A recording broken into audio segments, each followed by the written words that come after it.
to share this with you. So now, to make it official, I present to you the Tonight Show marquee. There we go. Let's light it up, boys. 3, 2, 1. Let's start the show.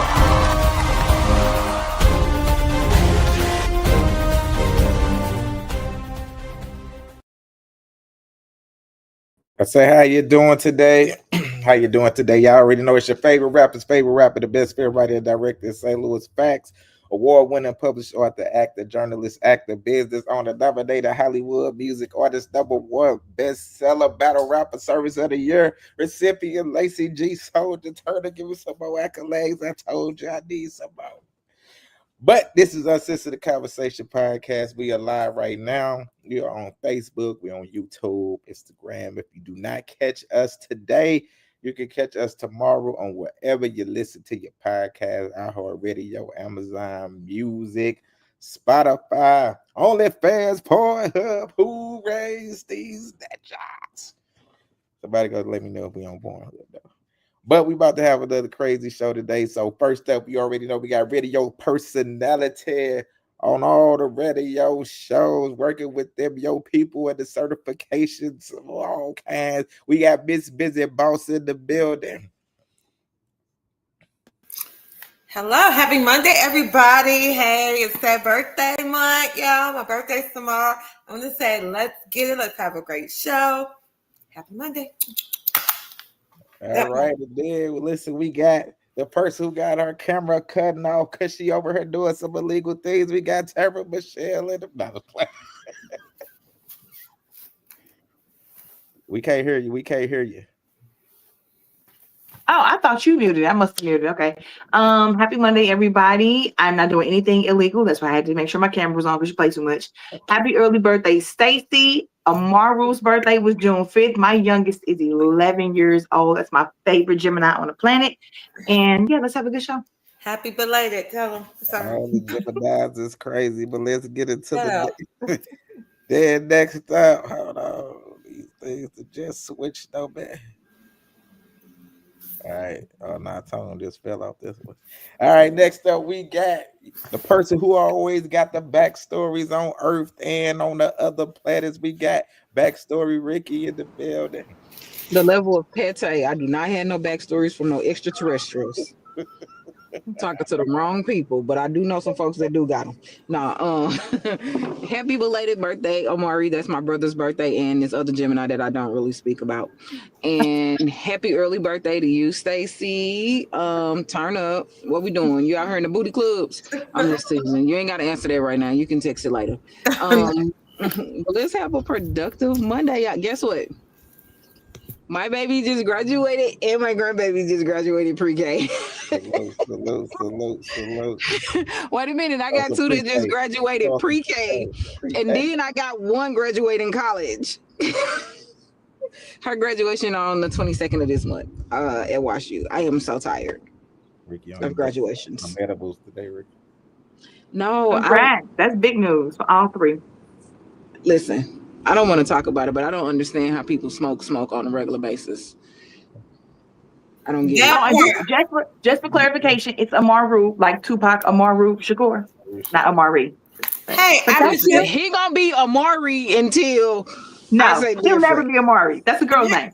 No, hey, listen. That smoking. We was just talking about that yesterday. I don't understand it. People be choking while smoking. It's craziness. I'm like, why do you even do it? That's not the issue. I think that's what they're supposed to do if they really like it or something. You're not supposed to choke while smoking. But I'm gonna just say this, and I'm finna leave it alone. It's a reason why I do not smoke.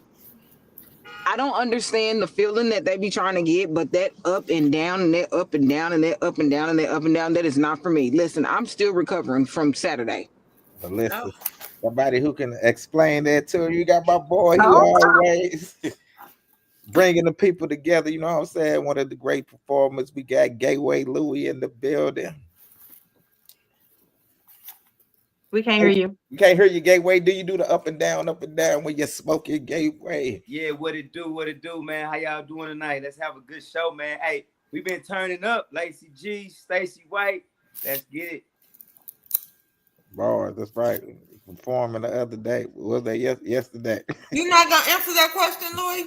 They was What? asking you a question. When you choke, man, look. When you smoke, you If it going ain't up choke, and if you down, ain't up and choke, if it down. ain't choking, it ain't the good stuff. You got to be doing some type of choking if you're smoking.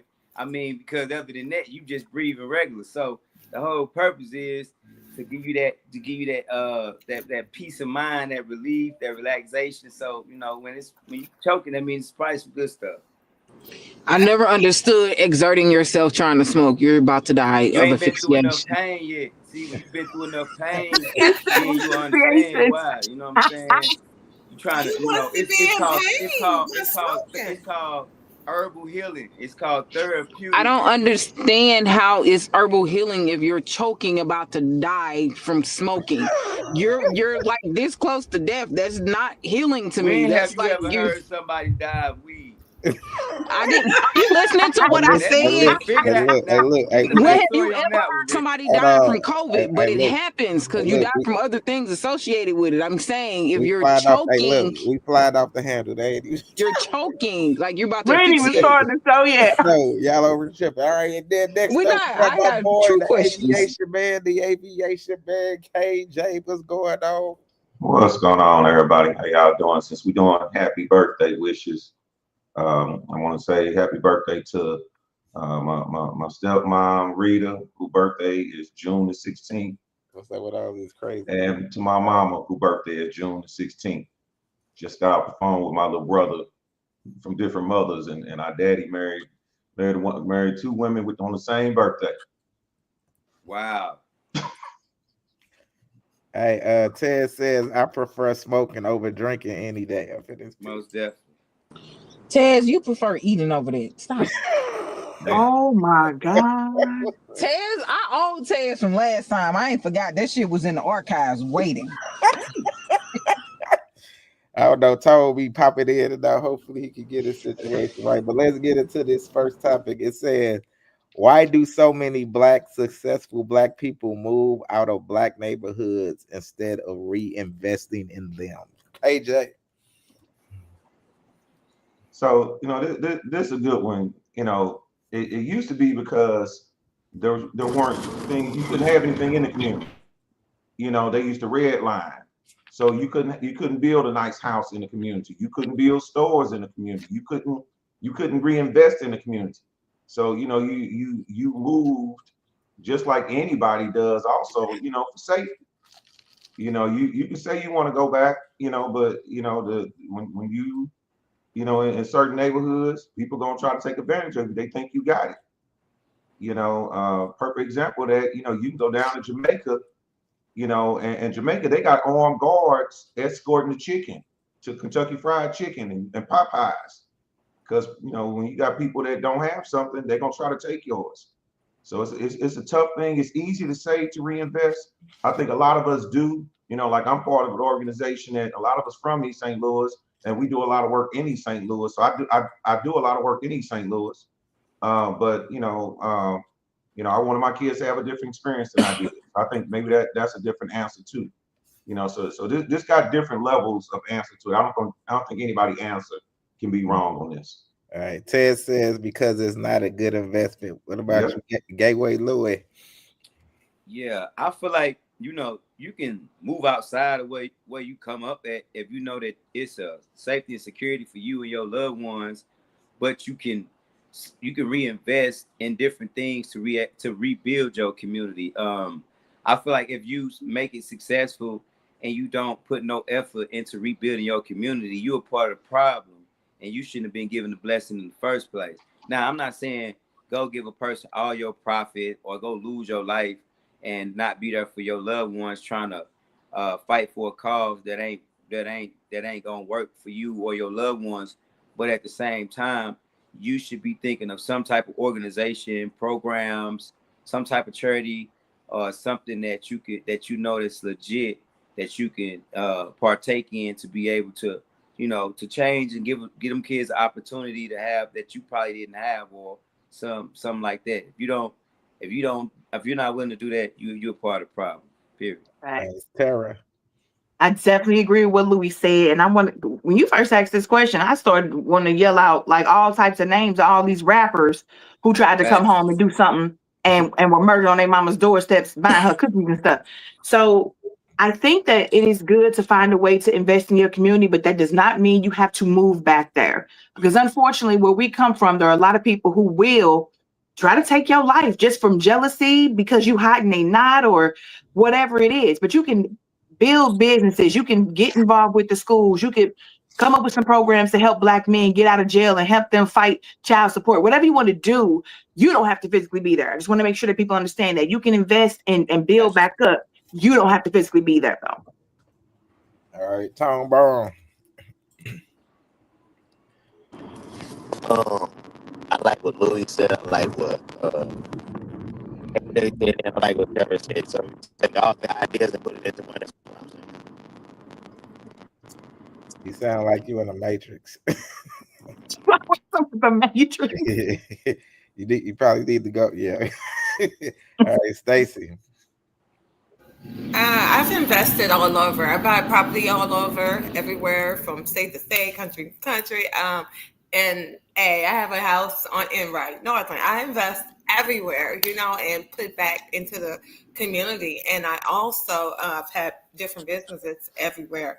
So I always stay tapped into the like my area or my community. St. Louis will always be home. And I always give back and do what I need to do as far as investing and being involved within my community. That part. All right, Ricky. I'm just gonna play devil's advocate here just for shits and giggles. A lot of people don't invest in the communities because if I'm investing, I'm looking for a return. And I need something that's going to give me a return. So the whole point of investing is to get something back from it. And I love how people like, you give the kids something you didn't have. Well, shit, if I didn't have it, I ain't got it to give to you. But I made it. Like, I'm not saying go shitting on people, but I'm just saying we look for them to do this instead of us doing it ourselves. So if we actually invest in our communities, the people that's in the communities invest in it, then the communities will be a lot better.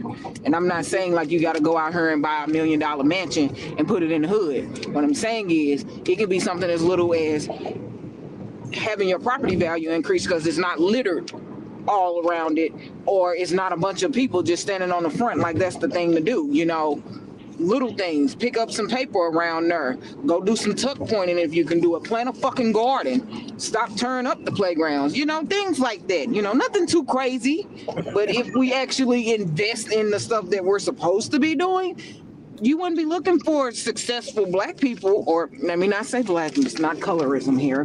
We wouldn't be looking for successful entertainers to actually come and reinvest in it because we would have that investment already. Because we would actually start taking care of shit instead of, turn it up.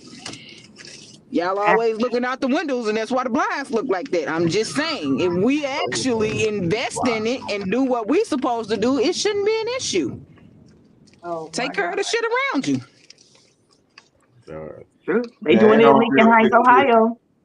That on the real quick to what, like Ricky said too. It don't have to be big things. It can just be little things. A lot of times people think they need to do something big. Sometimes it can just be going down and helping out the food pantry in the area, or going to read to the kids at the school. Just letting them see a different adult around. Because a lot of times we can't be. I heard somebody say you can't be what you can't see.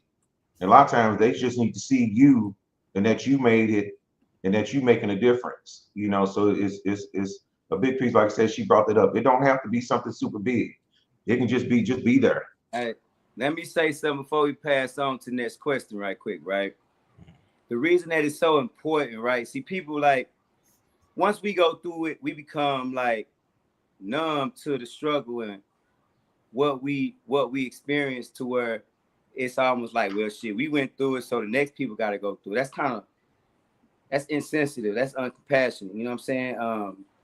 And I say that because I remember being that young dude coming up, looking for options out of East St. Louis, Seattle, Georgia, everywhere I've been. And those resources and those options wasn't available. and you didn't have those role models that you could be able to learn something from, whether it was carpentry, brick masonry, whatever it is, they just wasn't available at that time. It was certain things that was going on at that time in them years that's just what it was. So the reason that once you make it out of that, you come back and you put something back into that is for those youth and those mothers that probably couldn't afford it because they working 2 or 3 jobs to pay bills, and those fathers that have been incarcerated and can't be there for their kids, whatever the reason is. You come and you get that opportunity for them youth so they won't have to be the same thing that maybe their fathers was or their uncles was. That's the whole purpose of it. It ain't even about looking out for no adult. It's about the kids. Louis, I just want to piggyback off what you just said when you were like, those options weren't available. Those options are available. It's just like, are you really going to apply that? Because you got 2 options. As a child, I didn't know how to apply. As a 12-year-old, so you understand. Hold on, Louis. I wasn't done. Louis, hold on. Before we was teenagers, you know what I'm saying? Okay, just hear me out before you start rebuttaling. I'm saying you got 2 options. Either you're gonna say I want to do better than this person, or you follow down the same path as this person. Man, when you 12, you sound crazy. When you 12 years old, you don't have that level of discernment. You still a kid. You trying to survive. We talking about coming up in poverty-stricken areas where it ain't resources. It ain't that. This is what it is: drug dealing, it's pimping, it's robbing, it's stealing. We talking about. All right, Louis, you got it. You know what I'm saying? So all right, we're going to the next topic. The people that get rich and leave that don't come back and set up nothing for nobody to have, they're part of the problem because they're not coming back and investing into their communities. That's the issue that so-called Black America is having. You know what I'm saying? Teresa says, hello, gorgeous people. Happy Monday. Teresa says, I agree, Louis. You want better for the community you're leaving behind. It's progression for our people. Exactly. And just real quick, we don't have to look for a return on what we invest in. Like, one of the proudest moments for me was when my 2 older 2 was still going up to Jennings High School. And right there at that corner of Horde and Cousins, mofos always wanted to fight after school. And that little truancy officer, whatever he was, wouldn't bring his butt off of the high school parking lot or the middle school, wherever he was. So a few of us parents just decided to go up there and stand. You got, you got these kids coming around. We got Black men, women. We just stand there at the corner in front of the barbershop and didn't nobody flex. They didn't do it because they saw us there. We didn't have to say nothing, get no rah-rah, none of that.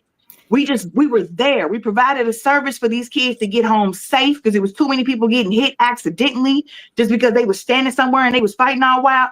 I didn't expect a return on it. I just wanted kids to go home safe. If they left out in one piece, I wanted them to come back home the same way. So there are different ways to that was your return, making sure the kids were safe. So you're still getting a return out of it either way you try to slice that cake. But anyway, we're gonna go to the next topic because we're not gonna go to the next one because I have something to say. So here's what I'm gonna say with that. Also, when I had a salon in Jenny's, I put back into the community as far as the schools. I used to say, like, make the grade, get your hair done and stuff for the girls and boys. So it is important that you give back and you keep it in the community. So now we can go all that, Stacey. With all that. We can go back. We can go to the next question. Or Lacey, would you like for us to go to the next question? Because this is your show. Yeah. Ricky, did you have something, Ricky? No. I ain't got nothing else to say about it. We'll be here all night on this shit. I let everybody have their opinions on it. We just agree to disagree on certain stuff. It's okay. Good topic. All right. Next topic. All right, here we go. My mom was telling me this a lot. She said everything has to do with you, never the other person. So, like, you got to take everything and look at the lesson you were supposed to learn in it. Right. Like, yeah, they wronged you, but why did God place them in your life in the first place? It's to teach you something. More so reflect on you. Yeah, and when you do that, you don't hate the other person. It's like. All right, Tara. I like this. I didn't send this in just for somebody blames it on me, but I do like this. I think a lot of times when it comes to relationships and things like that, people judge the relationship success on whether or not y'all got married and stayed together for 500 years. When in actuality, a relationship can actually be very successful, even if it ends. The point is, what did you learn? Did you grow and become better accomplished, become a better person? Did you learn about self-reflection? Are you made better by that experience? Even if your betterment is just in knowing who not to choose the next time. I think that a lot of times we put this pass or fail on stuff and we miss the message. We miss the point. If you're with someone, exactly, take the time to figure out what your part is. It literally cannot just be all on the other person. Because even if your only mistake is the fact that you have terrible taste in who you choose, you still chose them. So I agree with what she's saying. I think a lot of times when we go through breakups, I'm gonna speak for women because I am a woman. And I want to get myself in trouble with the fellas. Here's the thing. A lot of times we become bitter and angry. They say hell hath no fury like a woman scorned, because we are just raging. We don't ever take the time to go, but what part did I play in this? What part could I have changed in myself that would have either had me leave earlier, or maybe we could have fixed it? And I think we got to work on that. We honestly have to take the time to figure out what our part is, what our lesson was, and move on. And the worst thing you can ever do after a breakup is become what he was calling you, or become what the world expects you to, an angry, bitter black bitch. Stay away from that. Take the lesson, move on, and do better for yourself, and be better with whoever you're with next. So I do agree with what she says. We really got to look inside when we going through stuff with people and figure out what our part is. All right, Tone Bone. Man, you know, I don't know what the Shout out. Look, I'm gonna show you this video because it was short. Here you go. My mom was telling me this a lot. She said everything has to do with you, never the other person. So like, you gotta take everything and look at the lesson you were supposed to learn in it. Right. Like, yeah, they wronged you, but why did God place them in your life in the first place? It's to teach you something. More so reflect on you. Yeah, and when you do that, you don't hate the other person. It's like, Hey, Tone. yeah, it's not. What did Tone just say? Hey, Ricky. All right, so I agree with this because this is a lesson that I've been learning from myself. Like, I used to deflect a lot. And I got to the point where I stopped deflecting and I started actually thinking about what part I played in stuff from what I allowed people to do. And then I'm praying and to understand that God actually pretty dang on funny. For something, I'm like, Lord, give me patience. And then he'll give me a test to see if I'm ready for patience. And I didn't see it that way. I was like, why are these people playing on my top like that? And I'm trying to pop off. So I had to learn it the hard way on being cautious in my tongue and what I asked for. And, actually evaluating what I'm learning from people, from relationships, and not just like romantic relationships, work relationships, friend relationships. All of those relationships are important. Even my family relationships. And I got to the point where I was like, I spend so much time taking care of everybody else that I don't know how to take care of myself. And I didn't realize that I didn't know how to take care of myself until I evaluated when somebody said, well, what do you really want? And I couldn't say what I really wanted because all I know is what everybody else needs, what I need to be for everybody else. So I had to evaluate that. And man, this stuff is deep. Like, doing work is hard and people try to make it seem like it's easy. This is the ugly process. Which is why I don't argue with y'all no more. But y'all got it. Go ahead, next. All right, Stacey. Someone actually on this show told me that I was a great person where I be making it shine and doing things on these streets and things that I shouldn't let things affect me because I don't appreciate that. I'm just going to say I can go on and on about that. Okay. So yeah, sometimes we choose not to look at ourselves, or we want to continue being a dumb ass for the dumb asses, you know what I'm saying? But we shouldn't allow that, because we are better than that. I'm going to say that. So we do have to, take our own actions into account to realize that, look, if they want to be stupid, let them be stupid. Don't let your shine. Don't let your light dim because of them, And I'm saying that, I'm learning that. And of course, sometimes I know this, and then I go back to the craziness, you know what I'm saying? Because at that moment, sometimes we are human. sometimes we don't think about it until it's too late, or we've acted on it. So I think that there is a lesson to be learned from every relationship that you're in, whether it's with your friends, your family, with whoever, whatever. Just take it and go and learn. Don't be stupid on their account. Just hopefully you can teach them something as well. But grow from what you know, okay, and let it flow. I'm just gonna say that part. All right, Gateway. And I live by this. Some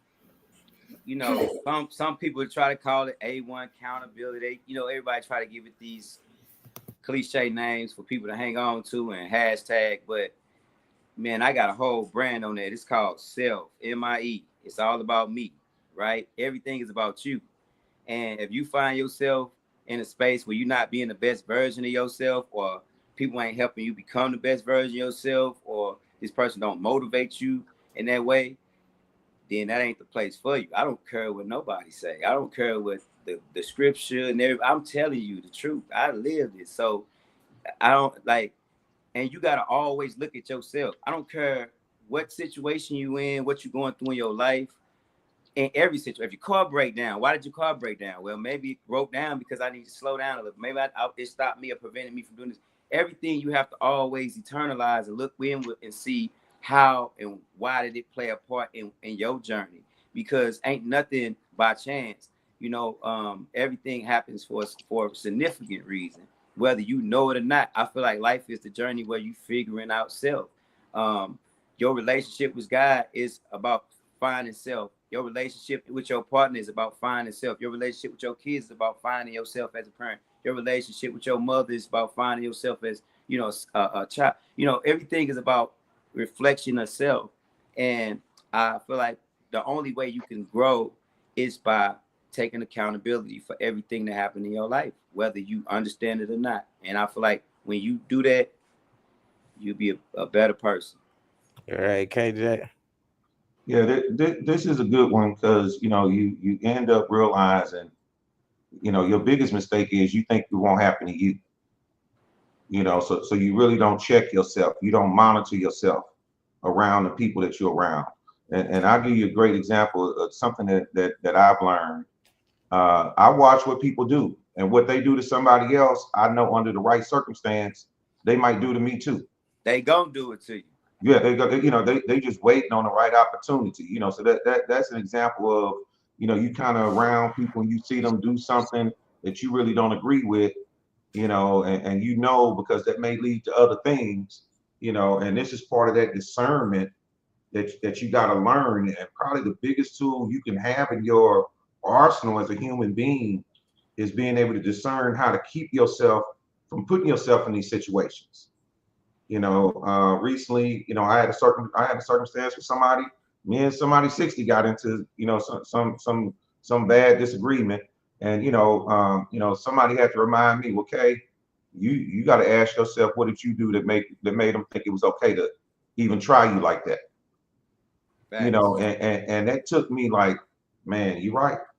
And when I look back, I allowed things to happen that I should have checked immediately, and should have known better. But you try to, like Ms. Busy about say, you try to be, you want to be this optimistic person. You want to have this, it's going to be great. Well, sometimes you got to recognize it's not going to be great. You go down that street, it's going to be a bumpy street, and you're going to come out, your car going to get jacked up. So you just avoid it. So yeah, right. And I'm gonna go back. Don't ever think it won't happen to you. All right. Who the heck is it trying to? Maybe that's Tom. Righty then. Let me go to this next topic. I want a girl that's feminine, right? But her wanting you to give her reassurance is as feminine as it gets. Okay, she relying on you. That's the epitome of vulnerability. All right, her wanting you to decide where y'all go to eat. That's her being feminine. She allowing you the space to lead. Her wanting you to establish or initiate a tough or difficult conversation. That's her being feminine, okay? She's allowing you to set the tone. I think the problem is y'all niggas want her to be feminine when it's beneficial to you. And if we really break it down, a lot of y'all don't really want no feminine girl. Y'all want a little dummy. Okay, y'all want, you know what I'm saying, a little girl that just go with the flow. Y'all be confusing soft with silent. And before y'all get to clapping in the comments, y'all wouldn't want to be like us so bad, bro. Y'all don't even want gender equality. Y'all want gender convenience. Don't scroll. Hear me out. Y'all say y'all want a masculine man, right? A man that protects you. Okay, a man that care about you. He makes sure you straight. He guards your heart. He protects you from the outside world. 100. But part of protection is correction. So the minute that he try to correct you when you doing something wrong, now he controlling. Now he trying to change you. He don't love you for who you are. He's a narcissist. It's no winning with y'all. We as men and women got to stop the gender division and understand that our privileges also come with responsibilities. All right, Ricky, take this first. Yeah. I 100% agree with all of that because I played a role in both sides of that. A lot of gender division because I'm only masculine when it's convenient for me. I'm only soft when it's convenient for me. Not for him. Like I'm not feminine when it's convenient for him. So I get that 100%. That's some stuff. I had somebody recently just tell me, "Hey, you need to be softer," and I was like, "Man, you better shut your weak ass up." In my head, I ain't say it out my mouth, but I was thinking it, and I was like, "Damn, that's crazy." And I had to check myself and say, maybe I am coming off too strong. Maybe I am. Which is why I'm not arguing with nobody no more. This year, everybody's opinion is that, and we're gonna keep moving accordingly. And we're just gonna have to agree to disagree. And we're gonna try to get some gender division back. We're gonna put it back where it needs to be. Don't ask me where I want to go eat. Make a decision. Just saying. All right, Sarah. I agree 100% what he said as well, and I would like to nominate this young man for president if I can. I think we need to get to the place where we understand both sides need some fixing. I think right now the pendulum swing is ridiculous. It used to be, all towards women and their emotions. Men are having their emotional awakening. So now it's over here. Men don't want to hear us talk about what we hurting from. They only want to sit back and berate us and tell us all the shit that we've gotten away with for hundreds of years, like we were there back then. But I understand it as well. Can you imagine, from women, can you imagine having somebody tell you your whole life for generations that you couldn't have emotions? You had to be stoic. You had to hide it. No, we can't imagine because we were allowed to act and behave as we wanted to say the things that we want to say. So, but we still got to find some equality. I need everybody to be heard. I need everybody listening. I need everybody sharing. I need communication to be there. And like with our podcast, we play a part too. Boy, we have all gotten into it with each other. Like we are not brothers and sisters in blackness. Nobody's listening. We feel attacked. They feel attacked. And where do we get? Nothing but pissed off at each other and, sitting on that for the next week to start the shit all over again. So I agree with what he said. How many people can own up and say that they do those things, though? And how many people are willing to change? That's the question. All right, Louis. I feel like everybody got it wrong. I'm just being honest. Because people looking for equality, ain't no such thing as equality. What are we being equal to? What are we judging it by? Who are the prototype for perfection that we trying to find balance with?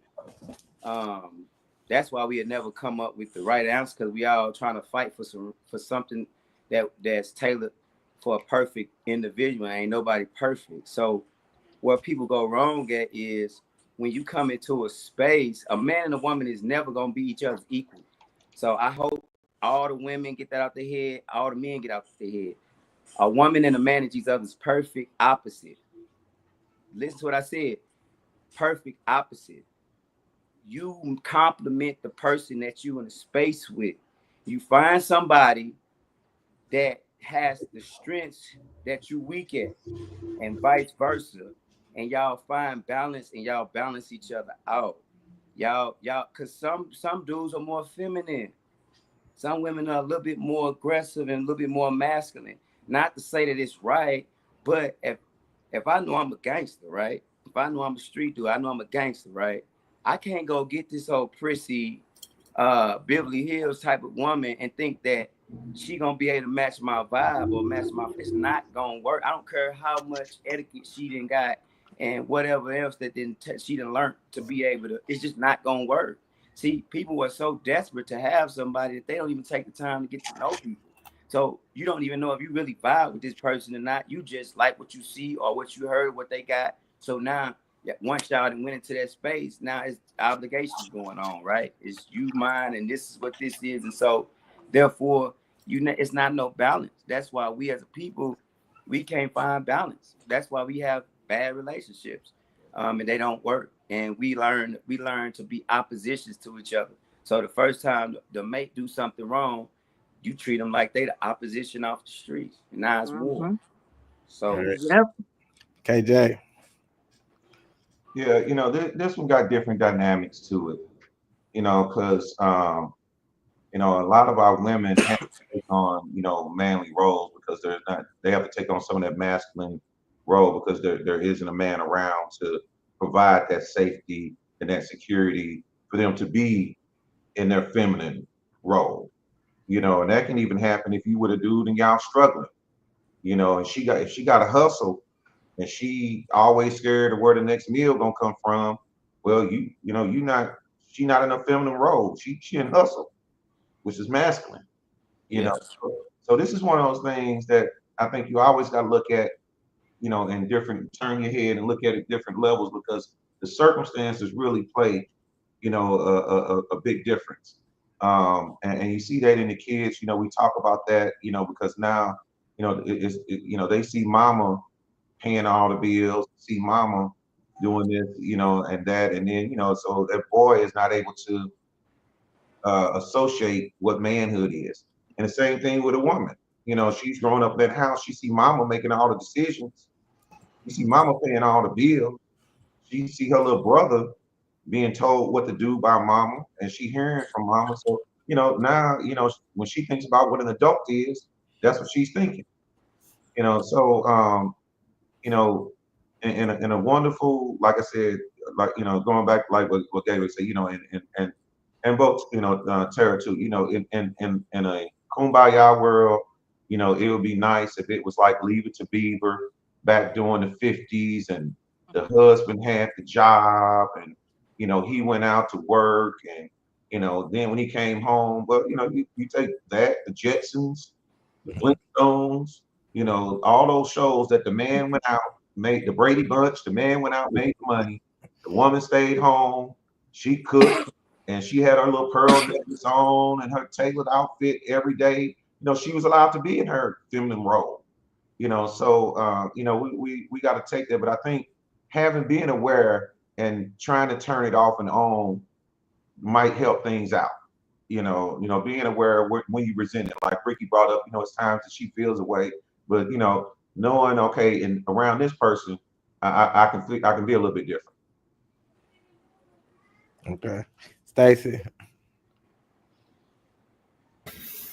Yeah, no, I don't know if we're ever going to be equal. Because I'm keeping it real. The men don't see us as equal for real. We can go back and forth about this all day long, but my thing is, as long as you are able to compliment your mate and things, that's the best thing to do. I just don't know. But if you are, I'm gonna just say this too. But if you're in a relationship and you're doing both the man and the woman's role, that's not the relationship for you. So you don't need them. You don't need them because they're not complimenting you with anything. So that just find someone who compliments you while so you're not working so hard and they're helping out in a role that they should be. Then they can see you as an equal mate, if you will. If you're giving them something to do and you're doing something, you guys are coming together, making it work. That part. All right, we got the next. You know what, Lacey, before we go on real quick, I just want to throw this out here. We've heard this on this show before, but it's really flying around the internet right now. If you can go to work and respect your boss and not talk crazy to him and not get vicious with him, and he probably talking crazy to you and you can't do nothing because you get paid, then you should be able to go home and talk respectfully to your mate. If you can turn it off and turn it on in certain situations, like we have the way we talk to our friends, we don't talk like that at work, most of us. Some of us do, some of us don't. So you need to think about that. If this is the man or woman for you and you want to live your life with them and that's your person, why would there be anybody on earth that you would respect more than them? And I want to add one thing too, right? We all go through seasons in life and in relationships. So you got, like say you gotta be ready to compliment what that person that you're in the space with, no matter what season they going through. If you think that you're a good mate, if you're not a good mate, then go on about your business. But if you call yourself a good mate, you got to know how to compliment the person that you in the space with throughout the season. Sometimes you might have to step up. Sometimes you might have to fall back. It's about finding that balance. All right. Next topic. Let somebody say something. Ricochet say, phew. Tell him again, Tara. All right. Let me go to the next topic. Yo, you washed the dishes already? Red flag. That's not the way you're gonna talk to me, baby. I tell you, working in communication. That's not it. So you washed the dishes already? I've been waiting a very long time. Wash the dishes? You want me to respect you, right? Let's start with communication. Working communication, red flag. That's not the way you're gonna do it, red flag. Hey, babe. Hi, baby. How you feeling? I feel great. I love you. I love you. But I do really, I want to lay down, but I really want you to wash the dishes. Can you wash them for me? Of course, I wash dishes right now. Please. Thank you. Love you. I wash all the dishes right now, baby. All right, Miss Tara, this was yours. Go ahead. Okay, so of course I sent this mess in. I ain't gonna hold you. First time I watched this, the old Tara who is slowly diminishing was like, she said a lot of things and none of them were right. So I ain't gonna repeat myself. But I thought it was cute. I watched it a few times and I said, I don't know about the kindergarten routine, this little red flag thing. It's so comical to me. But yes, this is kind of sort of we need to find our own way to do this in our relationships. We need to he in a very gentle, very kind, very playful way was like, this is what you're not getting ready to do. You're not going to talk to me like this. You're not going to play with me like this. We're not doing this. And she received that and tried and she very, slowly got to the point. I wonder how much deep breathing she had to do in that back room too. But this is change. This is the growth and the change I'm talking about in relationships where you don't see your mate as the enemy and you don't have to always gripe and complain and talk back. Sometimes it's okay to just listen to him when he say, you're not going to talk to me like this. I loved this. It was very comical to me, and that's not how it's going to look like in everybody's life. But I really enjoyed this, and I think this is how we should be with our mates. All right, Ricky. Hey, I thought it was funny as fuck. Couple of reasons why. One, because why the hell you sitting there and the dishes still ain't washed any damn way? What is we doing? What's really going on out here? Second, I get the point of it though. Like communication is key. Like you can't be talking to people all crazy and expecting them to get to do what you want. I always say you get further with sugar than shit. And this was one of those things. You get further with sugar than shit. Um, the flag thing was hilarious though. Like flag on the plate. He should have just threw the motherfucking yellow one up. Come on, when you got a girl from the Bronx, shit. He should have said when you got a chick from the Lou, because them niggas is brutal. Nah. But I get it, like I really do. But my first question, I would have been like, you just sitting here while the dishes ain't washed, especially if I'm coming in. She's like, I'm really tired. Could you wash the dishes? Like, do we not have dishwashers? It's 2025. Like, what the fuck is really going on? But I thought it was cute. I get the communication for it. Like, everybody needs to be better with that. My bad, y'all. I'm over here trying to get my food, so it's loud. There's a bunch of niggas in there. It's all good. You can hit the mute. All right, Yeah, I can't be Stacey. in there with them niggas.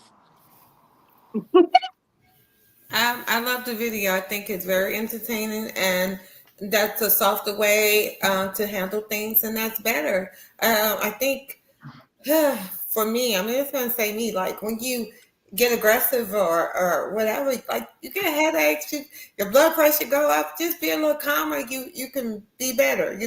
So if we think about that too, that'll be helpful. So anytime you want to just go off, go to 10, just be at 1 and you just feel better and you can ease your mind and relax.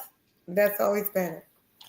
Hey, Stacey, I be going on 1,000 and my blood pressure ain't never been high a day in my life. I just want to throw that out there. Well, at the time when you go to 1,000, yeah, it raises up. But when you probably go see your healthcare provider, like mine, I've never had any blood pressure issues. It's fine. But I know when you can feel like you get a headache and you just want to be and just that's your blood pressure. That's your blood pressure rising. Okay, and I know you See, know that being in the Stacey, medical you field. know That's that. You know my blood pressure don't get high because my stuff low. So I be Right. Let me go read this comment. Teresa says, I like this because it shows that even with redirection from your mate, no one is perfect and it Yeah. may take a couple tries to get it right. And the patience he exuded through her growth is great. Absolutely. That's the part. His patience was top notch. He was so respectful. Yeah, I love it. All right, Louis. Man, that clip some bullshit. He was finna First say of that. all, let's keep it all the way real. Let's keep it all the way a stack, right? The first time you wave a flag at a sister and like that, why if you don't get the flag snatched and thrown, if you don't get cussed out, if you or they just don't walk off and don't come back to you and Hold have a on, hold on. conversation, Terror, they ain't trying to. terror. They gonna be like The test. they gonna be looking at you like you a dog or something, man. Like you trying to treat them like a dog or something. But on another note, right? On another note, I always tell all the sisters on the show and that watch the show, you know, use your feminine energy and your feminine qualities to get your way. It's a no-brainer. It's like you can't never be more dominant than me. You can try whatever you want to try, but you will never be more aggressive. If I bow down to you or back down to you, that means I'm gonna back down to another dude, and that's gonna really make me soft. So you can never come with me with that form of aggression and think that that's gonna make me submit to what you want me to submit to. But you can use your feminine nature, and you probably can get me to do whatever you want me to do if you got it like that with me. You know what I'm saying? So I think that was a great example of showing how a woman can persuade a man with just the way that she talked to him, because a woman speaks life, to her kids, to her man, and she can also destroy life through her kids and through her man. So I think that that's a great example to show, the quality of words. All right. I just want to say Louis mean. My bad. Okay, go ahead. Danielle said, women get aggressive and attack men all the time, and that's something people don't talk about or have help for men. Danielle, you over there getting attacked? Again? Danielle, we know Scream that help. you've been over here getting abused for many, many years. Blink once if you need help right now. We For coming. real, for real. Teresa said, obviously it was a skit. You wouldn't actually have a red flag. It was the message that came with it. Yeah. All right, KJ. Yeah, I wasn't sure if it was real or not. She was awful Hell no, it docile. wasn't. Hold on, KJ. Hold on. Danielle said yes, he needs help. All right, Danielle, we gonna Send send your low. We on the way. I'm trying to police. Hey, KJ, you don't need a red flag. You red enough. But go ahead. Go ahead, KJ. Facts. There And we he go, better be Rick. lucky this through this There we go, camera Rick. because I'd snatch that flag and choke him with it. See, Louis just called it. They can't even handle looking at a flag. No, they can't handle that flag, man. They gonna Look, kill it's you. on camera. This is a That virtual flag out flag. there. And they upset. I'm just joking. I'm Go just ahead, joking. go ahead, They can't KJ. get you. But I couldn't tell if this was real or not. I think if she was earnestly really trying to show that she can, can accept, correction, and they can communicate that way, that would be beautiful, and like it take me a minute to adjust to her. Like, what? You care about what I think? Right. You stand back and Terry, they love me. They love Terry. It ain't all bad. It ain't all bad. So, but yeah. So, that was a good one. All right, Tom, did you hear this question, this topic? Or all right, so I'm finna go to one. So this is somebody wanted me to let y'all know. See what y'all thought about this because it's been going all over the internet. So I am about to read it. All right. It says, so I'm at home sitting on the couch watching TV, and my homegirl texts me and says Her and her man just gonna come stay the night at my place because we going on a road trip tomorrow morning to have brunch at a restaurant we wanted to try out.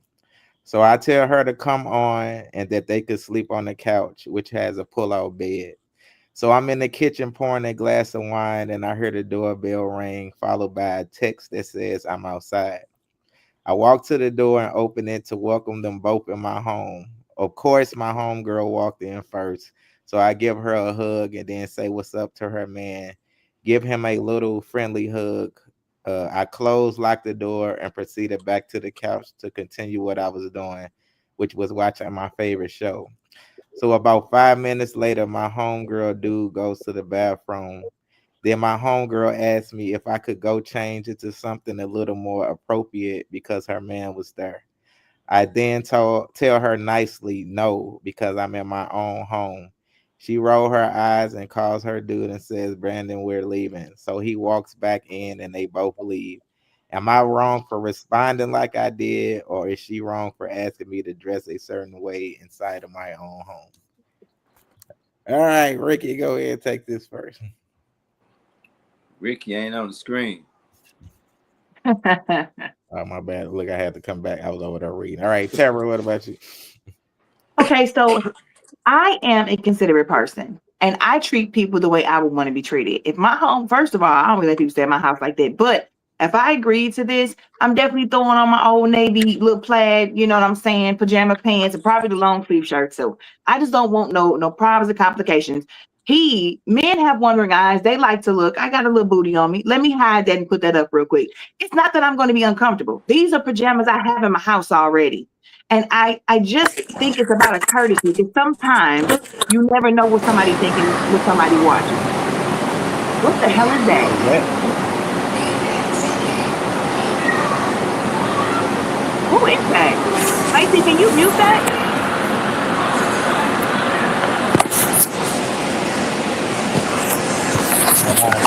That would definitely be. I've been on mute. That's Ricky. That's not me, babe. Now that's Louis. Okay, it's not me. That's Louis. Can you mute him? It's not letting me. Hey, Louis. Jesus, take the wheel. Go ahead, Sarah. I don't even know what the hell I was saying. Oh yeah, so I would. They wouldn't have had to ask me. I would have been covered up. You cannot tell me that because you're in your own home, you don't have not a damn thing in your closet that you can still be comfortable in until you go in your room and you can change it to whatever you want to. So I think she was being inconsiderate because I don't think the friend should have had to ask. But at the same time, I also know some people who are just that stubborn and inconsiderate. And if it's her house, she can do what she want to do. But I would never be that way. All right, hold on. We all seen Players Club. Stop doing that, man. All right, Louis, what about hold on, my bad, Louis. I was trying to call about well, he gonna get Louis, go ahead. Yeah, so it was, yeah, if man, listen, it's called respect, man. You gotta have respect for people. Like it just because it's your house don't mean that it's a certain way you spec your company. If you're gonna allow somebody into your home, then have enough courtesy and respect to be able to at least make the person feel comfortable. It ain't necessarily got to be close. You just not gonna invite somebody over your house and your house nasty or dirty, right? It's out of respect. So if you know that the attire that you have on is inappropriate for whatever the setting is, you clothe and then you go into your private quarters and then you can get naked. Can't nobody tell you what you're doing in your private quarters. But if you in a living room setting or a public setting or for me an open area where people gonna be, then you always dress appropriate when you got somebody outside of the household coming into that household. That's just common sense to me. Like I think that certain people just be too plexed up and this mine. So they think that just because it's theirs that give them a right to violate others and not be considerate. And it don't do that. All right, Stacy.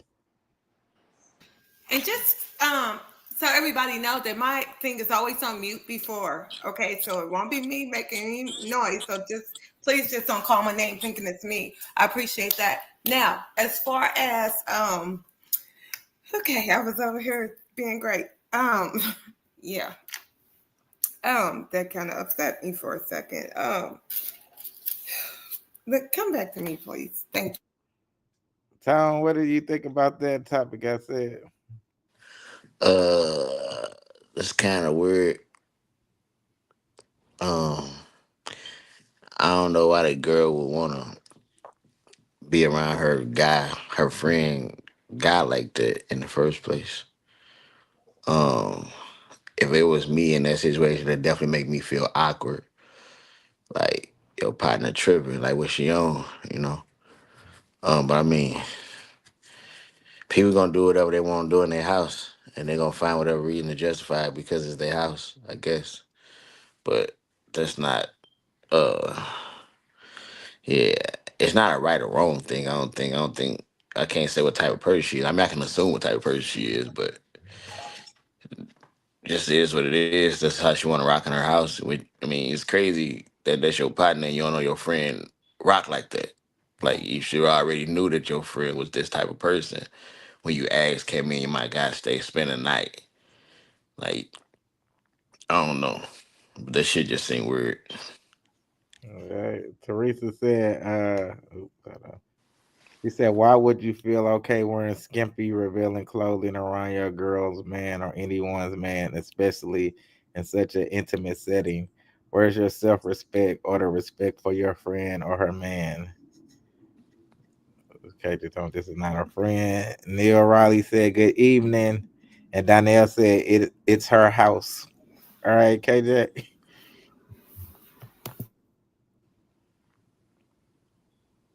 You on mute.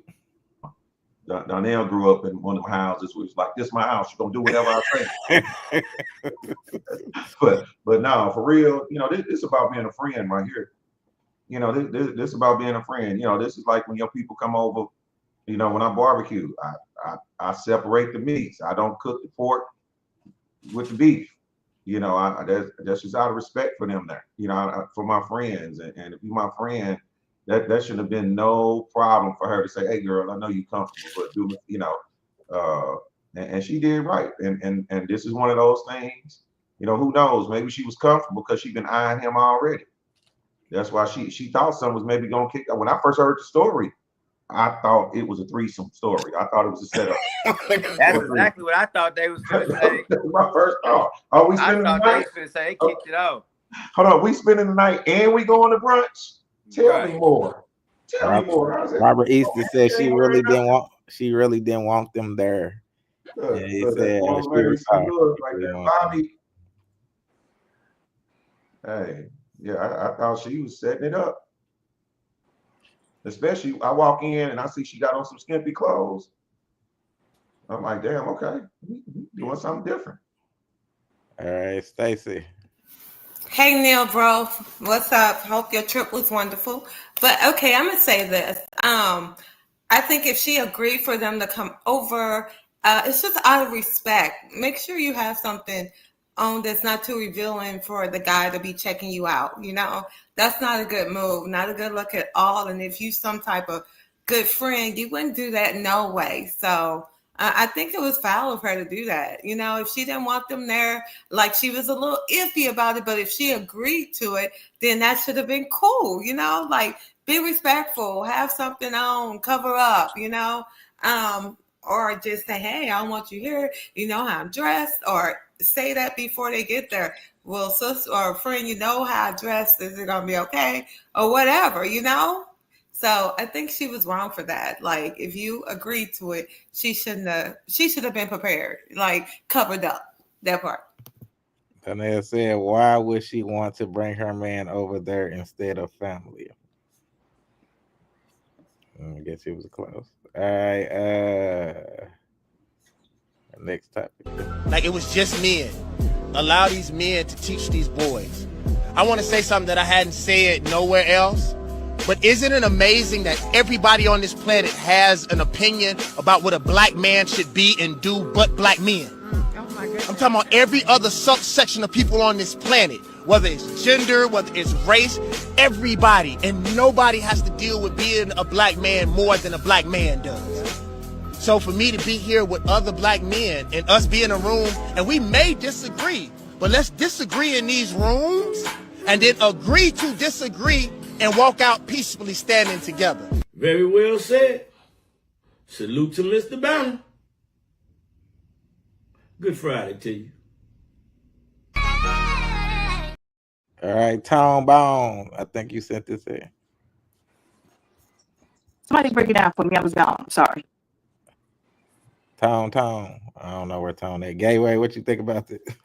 I feel like the only way that we're gonna really have some real change and solution is by all of our kings coming and sit down at the table and doing this, and looking at each other um, as one instead of as all separate entities, because we all fighting the same struggle no matter where we at in this place called United States of America, right? So we got to get some structure, we got to get a foundation, and we got to get some unity going. We got to get some love for each other, but it comes with love for ourselves. If we don't learn to love ourselves, then it's impossible to love another person that look just like you. But when you love yourself, then it's easier for you to love the person that look just like you, because you see them as an equal and not somebody separate. But I feel like that's the only way it's gonna work. If everybody come with all of their different thinking and intellectual property and everybody sit at the table, and you go through an evaluation of seeing what's the strongest strategy, what's the strongest plan. But before they allow that to happen, they'll kill off all the black leaders. That's militant and that's standing on business. So I think that's a far way to go, but I feel like that's where we started. And the brothers that got influence, whether they entertainers or whatever, that's the move to make, because until we do that, we're gonna always come up last. All right. Tone, what was your thoughts on that? There was a video you sent in with David Banner talking about the black man. People don't understand him. I mean, everybody got something to say about it. Yeah, I like that part about it. How everybody speak on what the black man go through, but don't listen to the black man about what the black man go through. Facts. Okay. Like like a lot of times you go relationship, business wise, anything is like you get told, like as men, like it's a straight feeling that I can't feel this way. Like fuck my feelings. I still gotta be able to do this and do this and do this. I can't show no weakness. I can't express it. You get what I'm saying? And I think that's a detriment to itself. To where when you say you get a bunch of black men together to speak, I think it's more so just for the black men seeing that we, like, all of us go through it in some way, shape, or form, to let them know like you're not the only one like going through it. You know, um, to where it's like when you isolate yourself, how they want us to do it. You get what I'm saying? It's like that's when we weak. You get what I'm saying?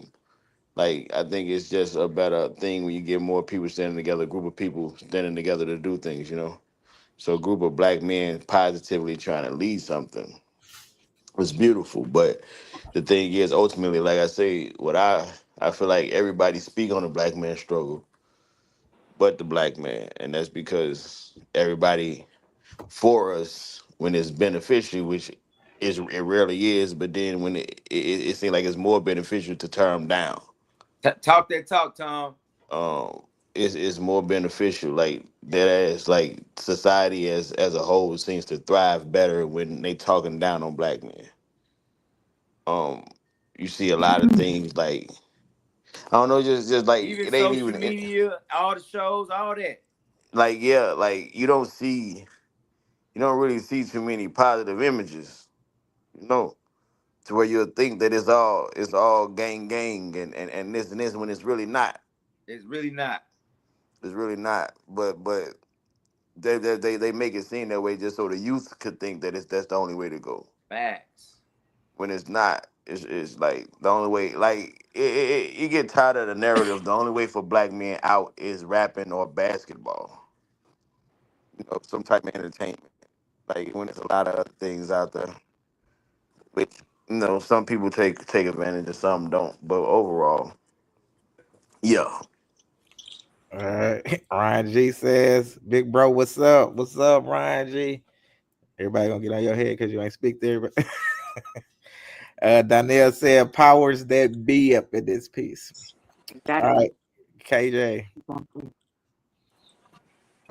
You know, I think a lot of times we think we're supposed to win the war, and I think it's just gonna always be a constant battle, and we gotta constantly, and with that in mind, we know we gotta keep stepping up and trying to come together, you know, until we figure out an answer. You know, right now is one of those, you know, you have a president that's in office that has taken every opportunity to remove Black history, you know, not just from the schools. You know, he doesn't want it taught in schools. He doesn't want young white kids understanding how we ended up in these circumstances. You know, how did the Indians end up on just reservations? How did, you know, Black people end up in just these poor environments? Why are their neighborhoods that way? He doesn't want them to know that. You know, why do they why are we arrested at different levels and rates, and the sentences are harsher? You know, so they're trying to erase that history. You know, I mean, I want to think about this. They removed a book by Maya Angelou, my Aunt Angela. I'm sorry, I mispronounced the name. Uh, you know, to Why the Cage Bird Sings, and they are keeping Hitler's book Mein Kampf, which talks about how why he needs to exterminate all the Jews. You know, that led to him with what he's doing. So I say this, and it's going, and Louis said something too. At some point, we gonna die. If you're a Black man and you're in a leadership position, you're going to be targeted. You know, a lot of people don't realize after they killed Martin Luther King, they killed his brother a year later. Mm. And then they had somebody go up in a church on a Sunday and kill his mama. These people aren't playing. You know, we heard about people disappearing in Ferguson, protesters, people just up and disappeared. absolutely, Okay. absolutely. Hey, KJ, you got a I'm question? sorry. Go ahead, brother. Now I said you got a question.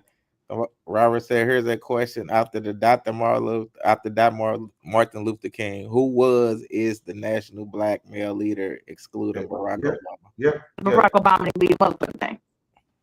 You know, um, yeah, that's a good question, and we haven't had anybody. You know, we've had some brothers that have stood, you know, and done things.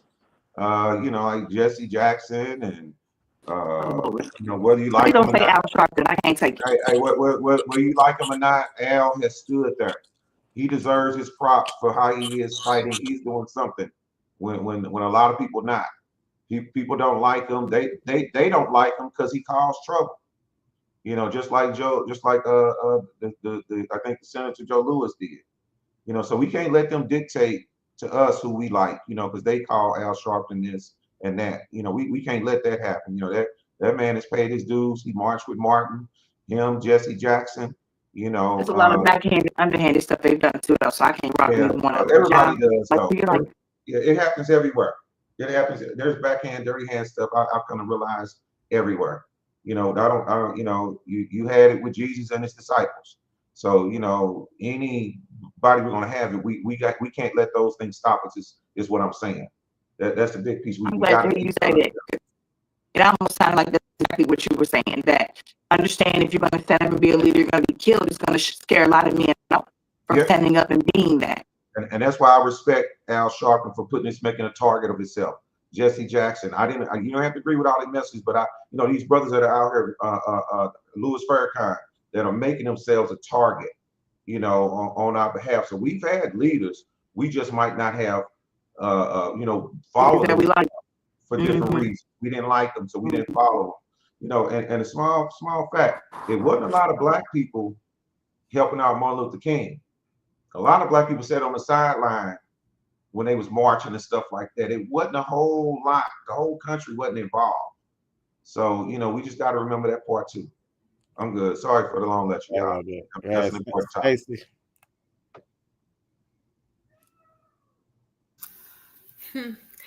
Yeah. I'm gonna say this. I think that we need more men groups, empowerment groups, roundtable discussions between our Black men because there's a lot that goes on. You know, mentally, physically, all of that. I think if we had more programs to kind of help the men, I'm not going to say figure out who they are, but figure out what they're really going through. And maybe if they had some mentors like the younger guys and things, our black men can start to be better, because we, as a black women, me having a son, I get what he is going through, but I really don't know fully what he's going through. It's like what he tells me, I know, and things like that. But I feel like he'll be more comfortable talking to like other men and stuff, and getting down to the gist of things of how things are going on in life and what they're viewing and all of that. I just think if there were more roundtable discussions between the black men and stuff, it would be better. And yes, I don't know what the black men are going through, so I can't really speak on it. So when they say we don't know what only the black man know what the black man is going through. You know what I'm saying? So that part. I'm not going to be long-winded like everybody else. So go ahead. Go ahead, Tara. So I didn't get to see the video, but just going off based of what everybody said. You say that after you don't have to play it again. I'm just gonna go along with what everybody else said. It's fine. No. After you get your answer, you probably need to go out and come back in. Yeah, something going on. Well, we can hear you, but you just still sound kind of crazy. All right, Ricky. I didn't see the video. Somebody give me a synopsis really quick. Basically saying like everybody has something to say what the black man needs to do, except for the black man, like every ethnicity and everything, and they're basically saying it needs to be like more, black men groups and stuff like that. It do, and it's a lot of them out here. People still distorted. It's a lot of them out here. I know a lot of black men that do a lot of great black things within the community. It's a lot of community outreach. They put it out there, but again, these the men that's looked at as lame, and when they trying to uplift like other men, like, oh, that's some simp shit, like, because they don't agree with it, like, but it's a lot of black men out here doing positive things, and I don't like how they always downplaying black men. Oh my Lord Jesus, it's a damn bug. That's why I don't ride with the windows down. I'm about to crash the car. What the fuck? I don't know what. Okay, hold on. Who raised these ninjas? Okay, whatever. It flew out the car. I don't know what the hell kind of bug that is. It's some new shit. Fuck me all up. Damn, bug look like, I don't even know. But anywho's, I just think that we need to do better as a community, black women uplifting black men, and black men, doing what they need to do as far as holding other black men accountable and actually showing up to some of this stuff. I see too many times black men out here, they be doing what they do, but they not like holding each other accountable for the stuff that they should be doing. Like, hey, bro, you need to be present in doing this. You need to show up for this. You need to do this. I'm not one to judge on what they should or shouldn't do, because one thing I ain't gonna never be as a black man, and I ain't gonna never understand, or I try to understand what they go through. I'll never know, because I'll never have to go through it, because I'm not a black man. All right, Tara. How do I sound now? Yep, you sound good. Okay. Based on what I've heard, we've had a lot of great things said this evening. I do want to reiterate that I agree that as black men, it's tough and it's hard out here. I do want to say this. It starts at home. We say we want our black men to speak up more often. We want them to find this brotherhood. But when they're speaking to the people who are supposed to love them the most and be their mate and protect them, we shun them. We don't listen. We are combative. We are the same kind of annoyances and cause them the kind of grief that the outside world does. So where does he get to practice? Where does he get to learn that it's a safe space and to trust people with his vulnerability, if not with us? One of the most hurtful things, that's ever been said to me is, when my man was like, I don't feel safe. You know what I'm saying? I'm listening. I'm trying to speak to you. You're not listening to me. I said this on the show before. That hurt me, because if my man is telling me that I'm doing something that hurts him and I care about him, it should hurt me. And I should be doing everything in the world to try to make sure I don't repeat that. So it starts at home. And he may not get it from his mom. When I say home, I'm talking about you because we're usually talking about adults. For the mothers who are raising their sons, it starts at home with you. We have to give them their place to be vulnerable. I want all Black men to have safe spaces to talk. Whether you're talking about your woman, you're talking about your childhood, wherever, because it's got to be more comfortable. Women have that safe space with other women. So it's only fair that they should have it too. And I want you guys to understand how powerful you are. When we talk about not having Black leaders, you know why? It's because they've always come after them. What they did with Fred Hampton and Malcolm X specifically, because these two men were unifying white people, everybody. It wasn't just Black people. They had them on our side. That's why they want this stuff not in school. They don't want white kids to feel sorry for us and align with us and become allies, because they know overall that's what's really going to make us invincible. And for Black men, of course, they coming after y'all. I told y'all this last week. Black men are God's greatest creation. So you bet not let them unify, because then your time reigning is up.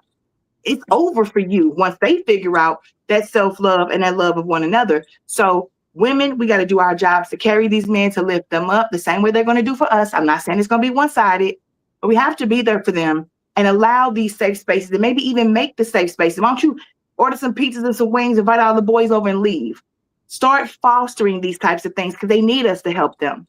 And I think the rest will fall into place. Robert said, is it the leader or is a cause? It's that we only get inspired only around and something horrific and we go back to the norm. Do we really want engage with true trauma of the Black man? Can we be truly, what do you say, as without being naked? Our greatest enemy is our inner me. Just a thought. Fact.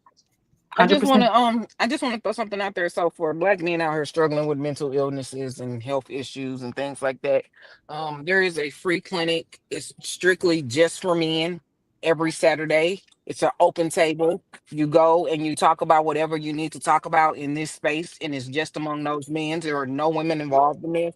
So if you ever need that, it's available. All right. Everybody went. Yeah, I'm good. Next up.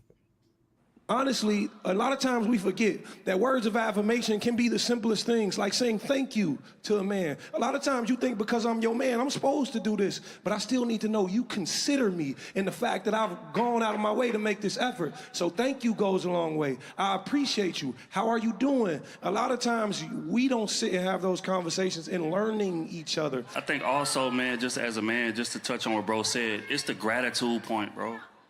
Like, as a man, we want that acknowledgement that we are an incredible man. Just like she said, why would I reward a fish for swimming?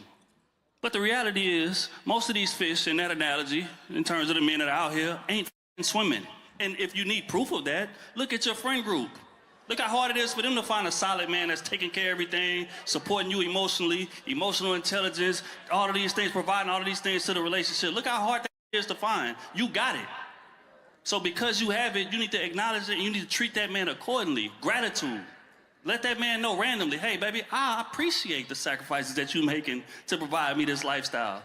Baby, I appreciate the sacrifices you're making to let me know that I'm supported. I feel powerful. I feel like I can just pursue anything because of the infrastructure that you're setting. That needs to be acknowledged and that needs to be said. And it's a lot of women out here that really feel like, why should I reward a fish for swimming, despite the fact that most of y'all have friends dating who ain't swimming. All right, Louis. Man, y'all already know how I feel about that. Man, hey, they hit it right on the head. Like, you know, some women, and I'm not saying all women, I'm gonna just say some women, they get so fascinated with all the things that they don't have that they overlook all the things that they do. It's like, you can look at your friends, and most of them, they trauma bonding because of the dudes that they chose to be with. So they get in this group, they go out, they drink, they out dance and act all crazy and twerk the sexy red because this is their freedom as far as getting off about the dudes that they didn't ran through or they ran through them and all of this type of stuff.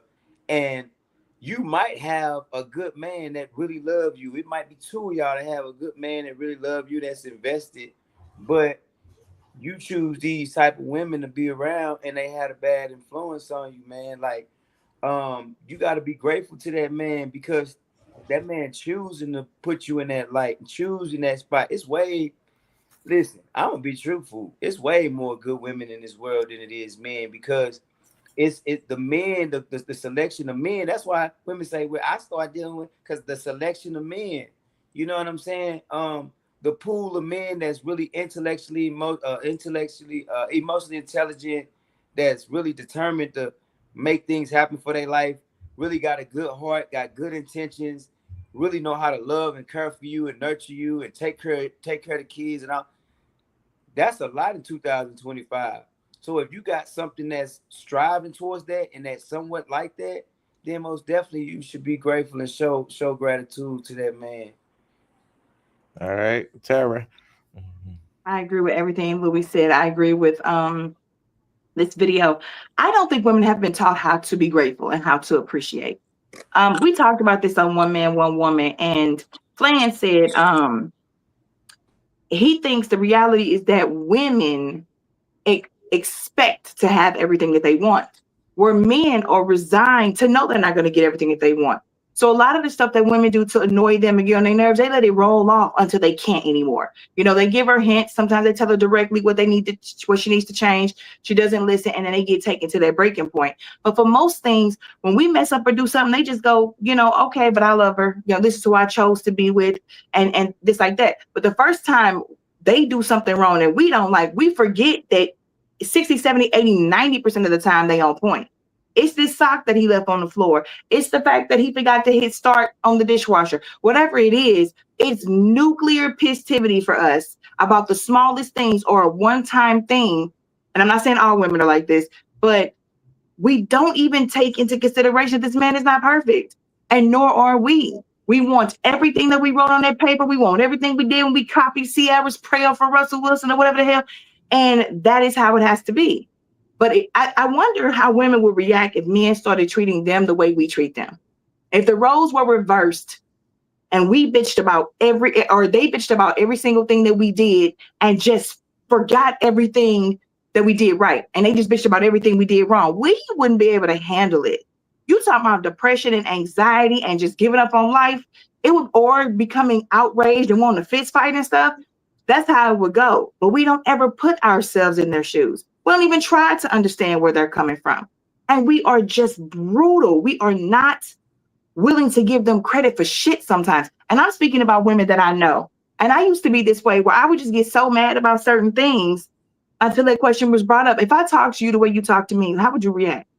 And I'm like, shit, we be fighting. So now I have to stop because I just admitted that I can't rock with what I'm dishing out. But too many women don't do that. And again, I'm speaking for women because I am one and I used to do these certain things. And I know women in my life currently who are constantly doing this certain thing. And I'm constantly telling them why they're never going to be married. So I agree with what was said. Just how hard is it to tell somebody, I appreciate you. Thank you for opening the door for me every time we go somewhere, baby. Thank you when I'm too busy texting on my phone that you stop me because you see a car coming that I don't. Thank you for loving me. Thank you for being as fine as fuck. Like whatever it is, just do it more. Start treating your man the way you want him to treat you, and he just might start doing it. All right, Tom Bone. Hey, look.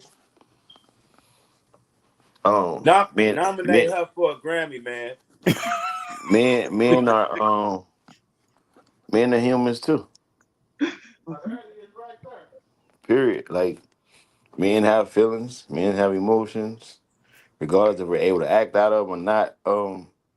When somebody going and I love what Terry said, honestly. And even though like, she we ain't friends right now. You're You my know what I'm saying? friend. I'm You your know what I'm friend. saying? You know what I'm saying? But nah, for real, I love what she said, especially like when a man goes out his way, it's like we don't have to. You get what I'm saying? If I get into a relationship with a woman with kids, guess what? I don't have to do anything for them kids. I'm not required to take care of another man's kids. So the fact that I'm in there and I wouldn't do anything for the kids, it's not saying that, oh, praise me for doing it. It's just show me gratitude because I don't have to do it. And there's so many other niggas that are looking at you and say, bitch, I ain't doing it.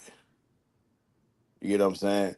When women get stuck in this delusion about niggas be in their inboxes and they pitch it up with the filters and shit. You hear me? They're looking all beautiful like on internet, but the Facebook, you know how that shit go. But in real life, it ain't that. Facebook ain't real life. You hear me? But then they get these niggas in their inbox. You hear me? And they're like, oh, a million niggas would do this. No, they won't. No, they won't. Like straight the fuck up. And a nigga that will kick you a little bit of bread to do something on my arm, he paying you in advance for what he finna get later. Like straight up. I swear the number one thing I told my little sisters, never go after a man for his money because you will become his employee. And the moment you're not able to do what you were doing to satisfy that guy, he's gonna fire you and find somebody else to replace you. The same way a job would. Ain't no man truly seeing value in a woman that's after his pocket. Like straight up, he go, "You want my money, and I want what you got." Fair exchange ain't a robbery. Like straight up, to where women really got to understand what they do when they put that value of a man as a dollar sign and not the actual man. Because then you get a lot of situations where females they be in shit where he doing this to me, he doing this to me, he doing this to me, but he paying your way. So it's like you gotta accept the shit, ain't it? It's a sad situation, but I truly wish that more women will understand that the value of a man, a leader in your household, go way beyond his pocket, like way beyond. It's a mindset thing. All right, Stacy.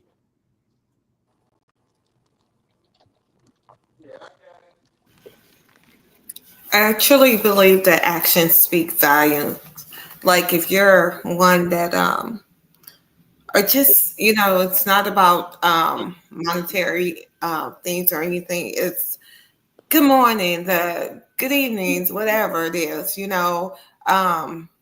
being great in that light. Like as far as kings, letting the queens know that, hey, you guys are there for each other. You know what I'm saying? And I don't think that, because listen, for me, I don't know about other women. I've heard other women speak about trying to speak for all the women, and it's not every woman. These views are, per each individual.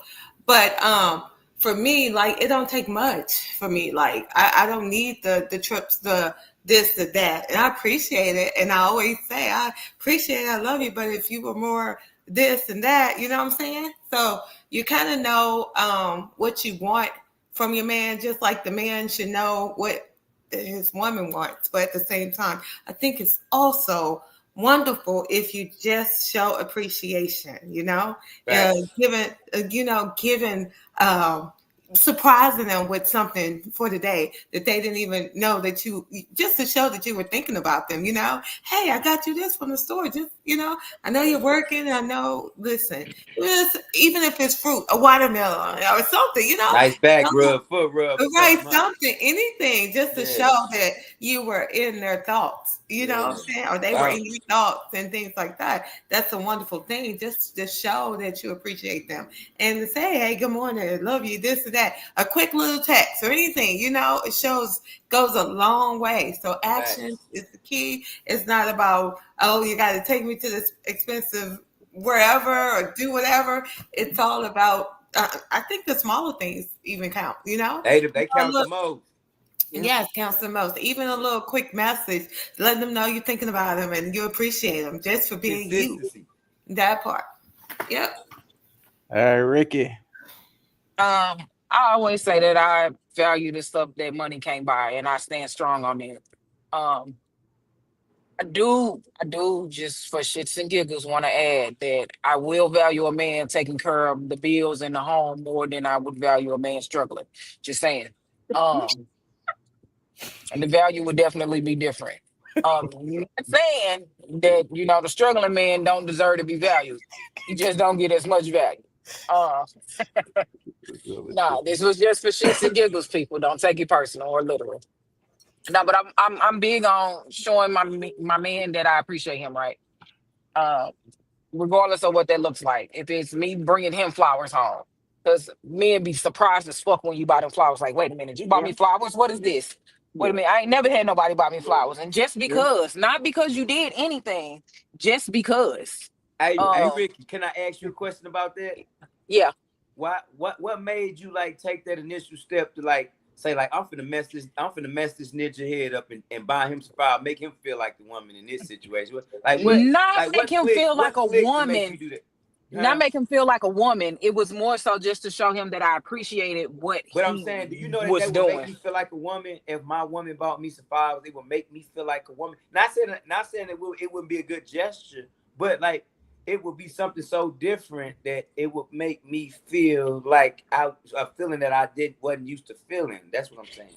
Yeah, I'm just saying for me, I did it because I was just like, I was at the store, I sent these flowers. I know you probably had a rough day, and I bought you these flowers to let you know that I appreciated you. You dope for that, Rick. You ain't such a It bad was person I thought. Pretty real life.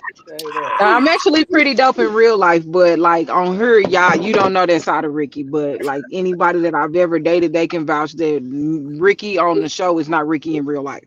Which is why I I always know say that, like, man. I know you y'all outside the show. speculate, Don't but do that. Don't do that. So I'm no, you don't really know me. But I'm people really do think that I'm like really mean and hard I know on you ain't mean. You people. soft as fucking cake cotton, Ricky. man. I am.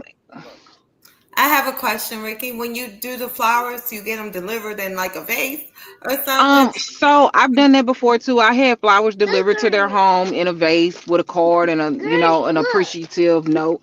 I've done that before. It just depends on the mood That's that I'm dope. in and how I'm feeling that day. It just depends. I might go to the store and buy it myself. I might get them delivered from a So florist. when you It buy, just depends. I'm asking because when you buy them yourself, when you present them, do you like go ahead and put them in a vase for them or something? Because I buy I flowers for have. myself So and if I'm people. gonna buy you some flowers, I want you to have all the things that you need to take care of them. Don't just be letting my shit die and they just sitting on the table and you don't do nothing with them. You That old part, unappreciative that motherfucker. part, yeah. Because I bought flowers before, and I come and the flowers are sitting just off to the side or something. That is like not good. That's all I'm saying. I mean, but you gotta also understand that men don't typically know Yeah, how to we take don't care of know. flowers. Yeah, Yeah. we did not Man of expect water. that. He knows. He knows. Okay, so men don't typically know how to take care of flowers because it's not something that they get on a regular basis. So the stuff Yeah, that men value don't more, expect that. the stuff that men value more is the stuff that they actually gonna appreciate. So like I was dating a guy who actually worked on cars. So instead of me buying him flowers,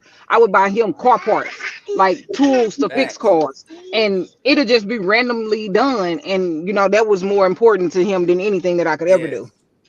Okay, I got you. Oh, So Ricky, you the dope. moral story is not to buy people like men flowers who. Well, so I don't understand that because the ones that don't fix on cars but just like write all day, you expect for them to Buy them want a to look watch. at the flowers, like something like that. Buy That's them a all. bracelet. Buy them some quill and ink. Buy them a bracelet. I mean, Buy them a listen, watch. this is the thing. This is the I thing though did with that all men. that. I bought When all it when it comes when it come to men, you buy the person that you're with the stuff that they actually like. So if I know you're having a rough day and I know that I don't have the money to go and take you out to all of this expensive stuff that I would want to do for you, I would do the simple things that I know you like. So if I know that your favorite candy is Snickers, then I'm gonna buy you a bag of Snickers. If I know that you do it's the small, and listen, I say this all the time and people think I'm crazy when I say it. I'm like, the small things matter more to me than anything you could possibly ever do. I've dated a dude with money just for money. The shit ain't all it's cracked up to be. I've dated a drug dealer. We ran through millions of dollars. The shit ain't all it's cracked up to be. You say I ran through millions? Yeah, millions. All right, KJ. Look, she was lying. God took out the Yeah. screen. That just went. Go ahead, So KJ. what I'm thinking about Who is raised this? Who raised these ninjas? I'm gonna come from a different perspective, real quick. This is one of those reasons why everybody needs to take a psychology class, so you understand how the human mind works, and you can understand how different people react differently to different things. It's like teaching yourself how to drive a car better. You learning how to deal with different personalities better. And I think that's something that they should teach, in high school, because it teaches you also how you think. One of the most important things is knowing what moves you, and then you can use those to move other people, and understanding you know, the dynamics of how the reward system works within people, you know, and how it even feels good to give. You know, there can be pleasure in giving and helping other people, you know, and so this is, like I said, pick up something about the way the human mind works, you know, the difference between men and women. Read those things so you got it in your head. You know, we talk a lot about wanting to be good people in relationships, but we're not studying on how to be it. And make sure Hey, you study your person. add Study to your that. person because that book is not going to be catered to Yeah, them. So do because both. we all study Add, that in but school and but stuff, but we don't adapt. We don't adapt to that. Like we don't put that to use. It's just like math we don't use or had in school. We're not using all that math, so we don't think about that until like you just said it. Now I'm thinking like, yeah, okay, that makes sense. But you know, so what were you but saying, Tara? I'm sorry. add with that, KJ, sociology is the Yeah, study of human sociology. There you behavior. go. Yeah. It's the So study. the It's the study of study of people, human behavior the because human behavior you and have people. you have to understand how other people actions and way of thinking is. You can't just think that because you in your mind that everything is going to work out the way that you want it to work out in your mind. You got to Mm-hmm. understand what moves other people and how to move other people and how to compliment other people in that space. And if you don't know how to Yeah. do it, you're not a good partner. I don't care how good your sex is. I don't care how much money you got. I don't care about if you got what you got to create. You're not a good partner to be with. You don't know how to compliment the person Yeah. that you're locked in with. And it's not just one size fit all. Everybody is different. This Yeah. relationship and this person is gonna be different than this person. You have to be in that. You have to be invested in that space and with that person to make it work. You know Teresa what, said, Louis? The first hey, time I Jay, ever bought a Sorry, the Teresa, first time I ever bought a dude flowers, it was because it was Valentine's Day. And the whole world had been talking about how men don't get treated right on Father's Day or on Valentine's Day. And Valentine's Day was just for women. I said, you know what? I have sat back and let people get me a bunch of teddy bears since I was younger. And I bought him flowers and had him delivered at his job. And then I was on the phone with him because I asked him to give me a call. And I was on the phone with him when he got them flowers. And the way his friends was like, oh, for real? You must be Yeah, you laying got this, you a you know, keeper. all that. And I got to Yeah. hear that for him. That's what we feel when all our coworkers see our flowers get delivered. And it was everything to him in his own masculine way. And then I stopped by afterwards and did it up for him. I knew he didn't know what he was doing. So I went in and put it together, put the food in there, did the wine, all that stuff. But that was why I did it, because I wanted to let him know I don't agree with that. This is not just a day for me, it's a day for lovers. We're both included in this. And so I thought it would be cool. And I haven't stopped since then. That's all what's right. up, man. Teresa said, KJ, it sounds like you're describing love languages. Yep, that should be added in too. But there are more. People's love language could be music or movies or something. That them five don't cover the whole gambit for real. Yeah. All right, let me go to the next topic. That part. I've never heard a woman in my life advocate that we change child support into money and the man must spend time with the kid. I've never heard a woman say that in my life. All they've ever advocated for was more money. So if you've advocated for money, then that is the outcomes that you get. You have told men for at least 50 years that the most important thing that you can bring is money. So if I can give you the most important thing, I don't have to give you anything else. And that's what you told men. That's what makes it Anthony Edwards. Damn. Nah, fam. Go ahead, Louis. Yeah. Most women that seek that type of stuff do seek it for the money. Now, I'm not saying that they wrong, because you got a lot of deadbeat dudes out here that ain't taking care of their kids and that don't want to sacrifice for their children. But it should be more than just the money aspect. You should ask the judge to set a structure of days and times where you can balance out this child's life and interact and have some type of co-parenting structure set up to where this kid can be not just getting financial support from his father or mother or whoever, but also, you know what I'm saying, emotional, mental, spiritual support from that parent. Because like they said, if the only thing that they talking to the judge about is the money, the judge just gonna stand on the money aspect, because he really don't care if the black child or the African American child, whatever you want to call it, is really being raised up properly anyway. So the women do need to be more stressing that they want this man to be active in their kids' life and get that along with some paper. All Lacey, right. can I go, please, Jesus? Good. Thank you. Okay. I worked in family court. And I just want to say this. You cannot force a person to take a child. You cannot force a person to care for that child, watch the child, not leave it with some crazy new girlfriend that hate the baby mama or the ex-wife. Like that's a dangerous situation. I think the reason and the courts are set up like this, you can't just go in and say, and I demand we have a joint custody agreement where he gets the baby, da da da da. They may not work for his work schedule. He may not want to spend time with their kid. We see that they are out here looking for a white man right now who just murdered his 3 daughters just to get back at his ex-wife. So no, I would say this.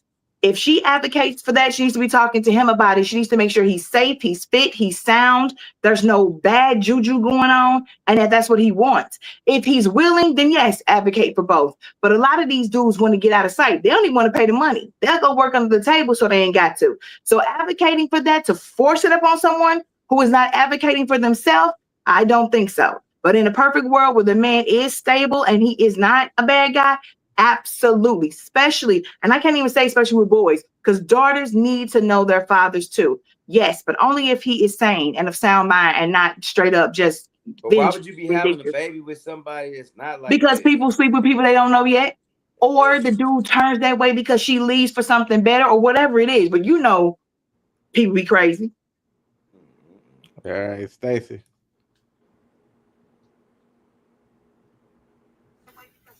I kind of really agree with that. Yeah, just men are out here paying for kids, and it's just a craziness and not spending time, the quality time with the kids. They don't get to know their child. That's like horrible to me, and only seeing them when. They need to send their ass to jail. That's what you Yeah, should I be just jail feel for. like I don't comment on it much, but it's horrible because, like, me as a child growing up, I wanted to know my father. I had a stepfather who was beating me, but my real father, I didn't know him until I was 30. It is horrible, you guys. Like, you really need to be in your kid's life so that they can know you. You don't know how long you have on this earth. I mean, they want to know about. You should be teaching them about your kin folks and your grandparents. All of history, family history. They should be knowing all of this so they won't have to question that when they get older and stuff. And where did I come from? All of this. It's so sad. It's You really sad. need. And then for these people that are just throwing kids on kids just to get money, don't even know if they are the fathers and things. You men need to make sure that you do a test to find out if this your child, and if so, be a part of that child's life. Be in that child's life. Don't just be paying no child support. If you're gonna pay the child support, be a part of their life. Like it make sense. They need to like make this a law or something. Like really, just giving a check is not good. Be a part of this child's life so they can know you and they can understand you. So many people don't even know if you like go to the hospital or the medical, you need to know about family history of this person has this. They can't answer that shit. As an adult, I don't know if my person had cancer. I don't know this, don't know that because you never knew or learned about that. And sometimes it can be too late. They're gone. And it's just that. So I think it's a shame. I just think this is a heartfelt topic for me. Like really, these men need to be a part of their kids' life, and they need to stop having kids if they can't and they don't want to be a part of their kids' life. That part. All right, KJ. Yeah, you thank you, for sharing your experience with us. I think anybody that grew up without a dad definitely feels that way. You know, you know, this kind of goes back to, when we don't have generational knowledge to pass down to warn people about, hey, you don't want to have a baby with everybody. As a woman, the way that guy acts, or you'll know whether or not he's gonna be involved or not. I was pretty lucky, you know, and they hate when I call them this, but both my baby mamas, I get along with both of them. And you know, they didn't really break me off on no child support because I've been around. You know, they ain't hit me up. You know, they could have really tried, but my situation kind of worked out where I had my kids 3-4 days a week. And my kids went to school. You know, I took them to school. They got home from school. I valued that time because I didn't have, you know, my dad wasn't around, you know, the way he could have, you know, and so, you know, that was always very important to me that I was going to be in my kids' lives, and I know it makes a difference. You know, I see it, you know, and we know some people you can tell there's no dad around. You know, you can tell the guys who grew up with dads, they less violent. A guy with a dad in the house, because he ain't trying to prove what a man is, he kind of know it. When we out here guessing, that's when we start wilding. Oh, you did anything. I'm fighting you. I'm ready to kill you because you fucked up my manhood. Where when he got a pops around, dad, like, you don't trip off dumb shit like that. You know, he already looked older, more mature. You know, and those things, like I said, affect, you know, the kids. You know, like you know, you just about Stacey, you know, knowing who they are, having a sense of who they are, or why they are, or why they should be different. You know, even that part. Hey, you know, I'm a Peyton. I should act. I don't want nobody out here seeing me clowning. You know, telling my people that I'm out here messing up, having that sense of belonging. So yeah, you know, it's so important. And the key thing I think he was kind of talking about is, you know, some women that have utilized it to get pregnant and just to get the look, you know, and they don't care nothing about, because the intent was never to have a father anyway. The intent was to get paid. They never cared about having parenting with you, you know, when they act that way, especially like with some of these athletes. You know, they never had that intention of parenting. They just wanted your loot. They never wanted to be a wife. They never wanted to be anything with you. They just wanted that $10,000 a month that they can get, and that prestige that they get from off your name. Now, if you make a law that says the man has to sign off on paper saying he wants that baby, and if he doesn't, then she got to have that baby by herself, they'll stop doing it. Yep. Teresa said if the woman is only concerned with money, if dealing with a good father figure, then the man should be advocating for visitation. The go-to shouldn't be, well, that's all you want, so that's all you get. Man, they need to lock them dudes up, or women who don't take care of their responsibility. I don't care if it was an accident and you had a kid, whatever. That ain't got nothing to do with your responsibility. And that kid need more than just clothes and food on the table. That kid got a whole lot of needs, and they lock you up for everything else. Why wouldn't they lock you up for not taking care of your responsibility? It ain't whether you want to or not. It ain't about whether you want to do it or not no more. You don't have that option no more. When you laid down and you had that child, your options of wanting to take care of a child in every way possible, you don't have that option no more. It should be law. Ain't no ifs, ands, or buts about that. That's the thing. We allow them to enforce the things that they want to enforce that hinders our community, but we don't support them enforcing the things that help our community, and they're not gonna do it. And they're not gonna enforce having fat fathers in the house. They like it like this because they want our kids to grow up and go into jail and be another body in the bed. Exactly. Trish said this one hits home. I have tried to have baby daddy be a father, but he says you get the money or the relationship with said child. His loss. I did my part, but my child is old enough to understand now. I hate this for the children missing out on both parents. My other children are grown, and now they dad trying to talk to them, and they won't even answer his call. Good for them. That's what he get. All right, go to the last topic for the night. As a man, why are we still even giving energy to women we don't like? Exactly. So it got to the point, like I did a year celibacy, including no masturbation. This is before my level up. We call that a loaded gun. I say people learn one of two ways, inspiration or desperation. I was desperate. Kidney disease, I went blind in my left eye for like 3 years. 5 straight jobs I got fired from, like my personal version of rock bottom. Started to learn about spirituality. It started to work. Yeah. And it got to the point where the woman I was dealing with previous to that, I was with her for 13 years, bro. She ended up going back to the I took her from, who went to jail for trying to kill her. He went to jail for 10 years. Damn. Right? Now, mind you, I admitted I cheated on her. Our relationship was so topsy-turvy. Every 2 weeks, we was going through the shit. Got to the point where she put her hands on me. She called the cops and said I did it to her. At that point, my subconscious was like, bro, you got to do something where it's no coming back from this shit. We in the projects at this time. I'm like, that's why I've been five on you. Like that. It was more than that. I had to rotate this whole different After version that, of yeah, myself. I ain't mad at you. Different version. Loading But going at up, that huh? point, I realized I had to do something. And after that, she ended up going back to him, but was still fucking with me. Yeah. And at a certain point, I just realized, like, bro, this is too much damage on my heart to the point my man wouldn't stand up. Like, when I would actually go to get up with her, I couldn't even perform at that point. And that's when I started to realize the connection. It's deeper than just what I'm doing on a physical level. From that point, I was energy bougie. Like, it got to be something more than just I want to you for me to be able to share energy with you.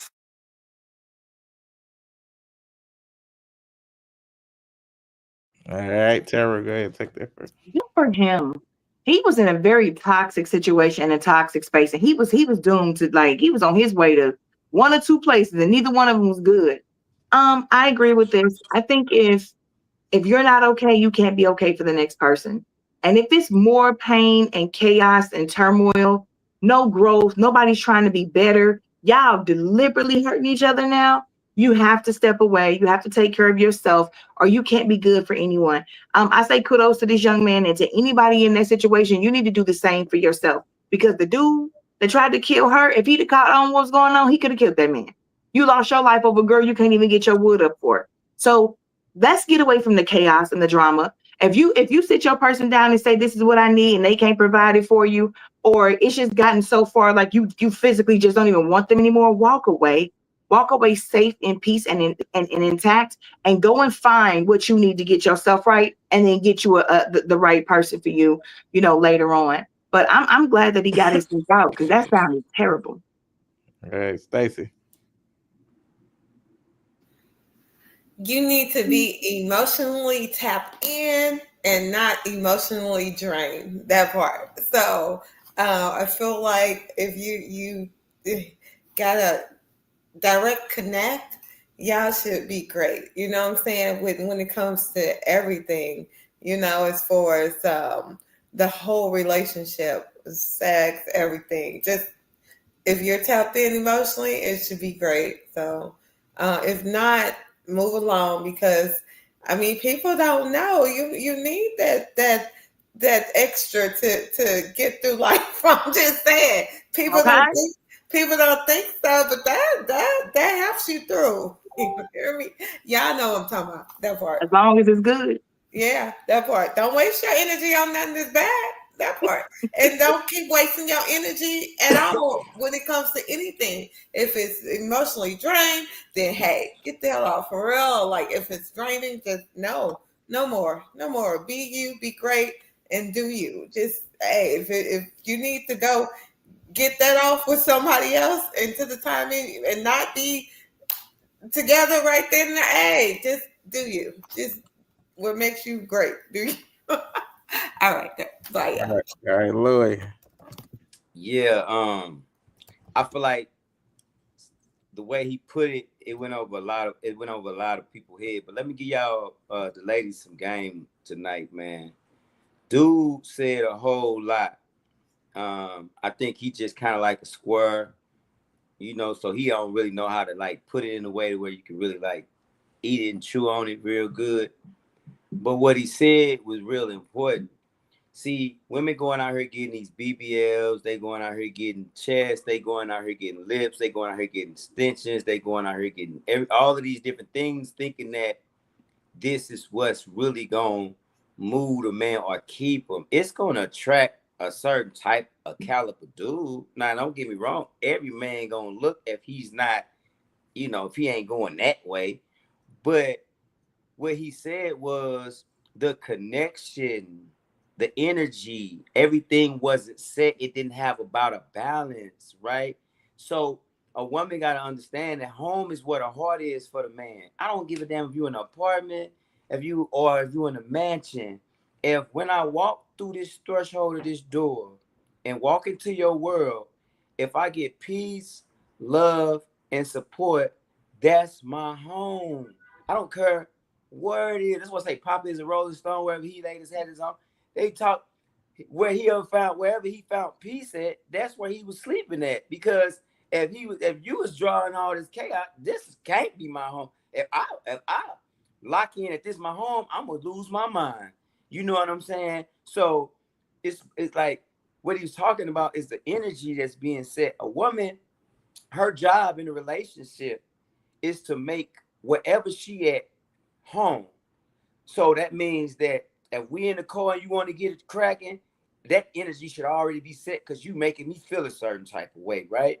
Like it's certain things that a woman femininity can do and break down and like kryptonite to a man. And when you really learn it and fashion it and own it, I swear to God, you ain't the same problems that you had as a girl, you ain't gonna have as a grown woman. So Louis, can go I ahead, write the book. Write the book real quick. I'm tired of you talking. Write the book. can I say I something? do Autograph it. need to write the book.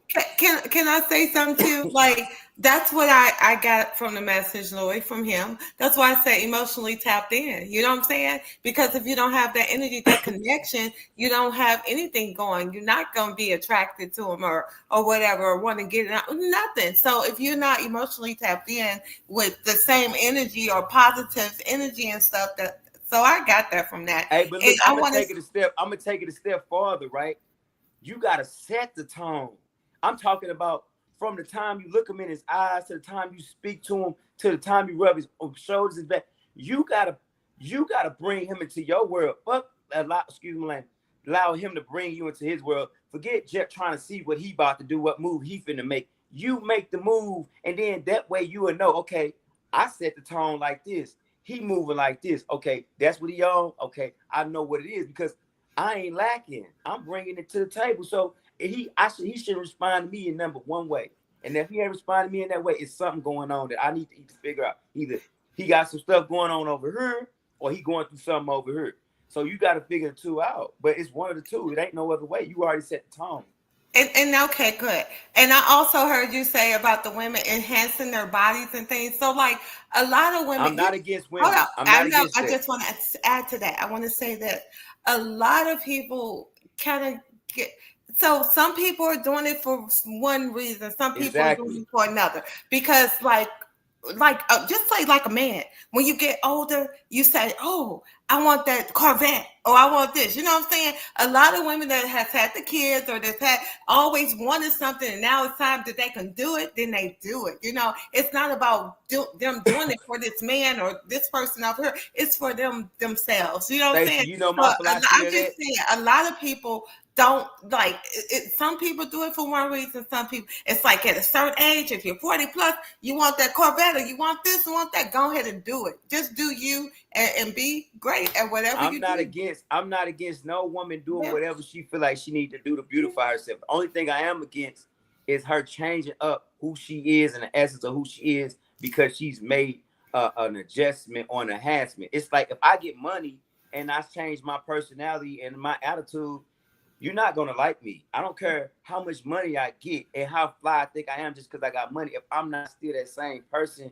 because of whatever this enhancement is, then fuck whatever you got going on. You know what I'm Gotcha. saying? Yeah. That's my only thing. Be that Yeah. same true person. All right, KJ. Trisha said recharge each other, balance. Go ahead, KJ. Thanks. We can't hear you on mute. Sounds like he should have left a long time ago. You know, this is one of those. He saw stuff before this, but he kind of accepted it. Said, okay, you know, maybe I can change him. But he saw these things. He saw the red flags earlier. She did stuff before that showed that she had that in her, and he thought she wasn't gonna do him that way. You know, I bet you if he would have found out about the other men, it's probably been the same thing in her life. That's how she operates. You know, and it goes both ways. You know, but in this circumstance, you know, if he would have some discernment and already said, "Well, I already know how this gonna end," he wouldn't put himself through that. You know, like I AJ, said, did you hear him when he said that's the dude he stole her from? He knew what he was getting into. oh yeah, see, He there was you go, right able there. to, You know what? yeah, he was able to I take missed her that from her whole dude. part. I missed that whole part. There you go, right there. You just answered the question. Right? Yeah. You So know, did. He admitted to being a low down dirty scoundrel. And who was that? So I forgot who somebody said something last week. Karma's out there. Karma will happen. So. Yep. All right. This is Justin. We have a breaking news you don't want to miss. Coming up next, Uncensored, the Conversation podcast presents Speak Your Truth. In this powerful segment, our dynamic panel consisting of G Soldier, Ms. Busy Boss, Tara Michelle, Tone Bone, Ricky, and Gateway Louie takes center stage, as each one of them will speak their truth, sharing stories from the news that moved them, discussing hot topics that demand attention, or offering uplifting motivational messages to inspire us all. Get ready for raw, unfiltered perspectives and heartfelt moments. Back to you, Lacey. All right, KJ, speak your truth. Let them know where they can find you. You got anything coming up? Yes. I dropped the link in the chat. We are celebrating Juneteenth. My fraternity, the Brothers of Kappa Alpha Psi Fraternity Incorporated, the Belleville O'Fallon chapter.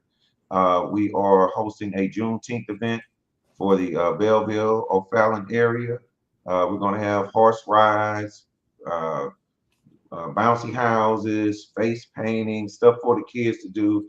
It's a family event, and this is more important than ever, as we have a president in office that wants to eliminate our history.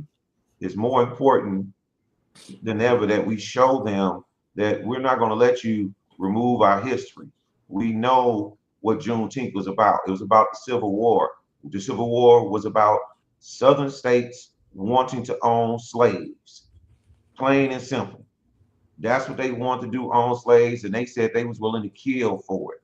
And we don't ever want them to forget that they were monsters at that time. And they want to skip over that part in chapter that they beat us, they misused us, and then that went on all the way up to now, where they create environments that it's harder for us to survive in. So this type of information, this type of event is more important than ever. Hopefully I'll see you Saturday. It's going to be at the old Lindenwood campus in Belleville. Yeah, so then they try to pacify you like they commuted Larry Hoover stuff. Right. Oh, that pissed me off more than anything. That be upset me because this is who they think we are. This is who they think we are. So they feel like we free the game. The game leader. Facts. Who raised these bitches? But yeah, we'll talk about. All right, Stacy, speak your truth and let them know where they can find you. You got anything coming up? Okay, of course, my birthday is tomorrow. Happy birthday to me and my twin sister Tracy. Happy birthday to you. I want to say also, listen, I appreciate everybody tuning in, being a part of the show. I do have a t-shirt for Teresa, you guys. She has been one of our top people. Oh my God, we appreciate you. Yeah, Teresa, we appreciate you for even commenting all the time. We have a t-shirt for you. We've had it for some time now. So we got to make sure we get it to you. Let us know how you want it delivered or what have you. And as far as we're still dealing with all these people out here that's been affected by the tornado and stuff. So if you guys have any resources or can be a great help, because I'm out here helping different organizations and things, please inbox me and let me know if you want to be some help to help the people. Okay, so that's what I've been in the streets doing. And I just want to say, you guys, continue to, give your best and receive your best. If you're not getting, look, don't accept anything less. Be great at what you do. It's not too late to start off or start back being a better person. And just let's be great in these streets, all right? And happy birthday. Shout out to all the Geminis, okay? That part. Trisha, happy birthday, sis. Thank you. All right, Louis, speak your truth. Let them know where they can find you. You got anything coming up? Man, y'all already know, man. This Gateway Louis. Y'all already know, spelled like St. Louis. Louis, man. Gangsta love. I always got some gems for y'all. You know, I always try to tell people life is chess. You got to make sure you set your pieces up right and execute. The game that's being played now, if you can trick them, you can beat them. So just watch how they try to trick you, because if you don't see the moves that's being made, then you're gonna get lost in the sauce. But more than anything, like I tell y'all, keep your nouns in check. Your people, your places, and your things. You gotta be conscious of what you invested into and what you got going on. Outside of that, man, Stacy, shout out, salute. She had us to come out to them your peoples and show up. You know, we didn't know if we was gonna be able to show up for the people or not, but we was able to do that. We also got events coming up with Michael Blackston and Hope and Peace. You know, performances to be announced. We also have different events with Zeus, formerly known as Rucker Puff. So we got a lot of big things coming up. Keep y'all informed, keep y'all on updated, and stay focused. St. Louis, stand up. Louis. Man, salute to my boy Zeus. Teresa said, LOL, thank y'all for the shout out and great show. Have a great week and happy birthday after this face. Lord. Let me switch my stuff. Hey, y'all already know, man. I be looking out for the album. I'm dropping my album next month called The Weight of My Name. You know what I'm saying? It's dealing with a whole lot of stuff, you know, good, the bad, the fake people, the fake associates, the good things, the death of my grandma, just all type of things, the activist stuff, the police brutality. It's just all the weight that my name carries, all the stuff that I've been through. It's gonna be a very, very, very powerful album, man. I can't wait till y'all hear it. I got like, I think 2 more songs to record, and then I'll be done with that. So also my comedy film Uncensored the Stage. I'm gonna get into heavy filming to knock that out. So I got a couple more scripts that I gotta send out to people so we can go ahead and shoot that. But other than that, man, y'all know, man, I just be doing a lot of things. I got a lot more celebrity podcast for y'all to check out that's coming up. So yeah, just stay tuned for that. All right, yeah, that is the end of our show. We had another great show, man. We will see y'all next week. Same bad time, same bad channel. Good night, everybody. Bars.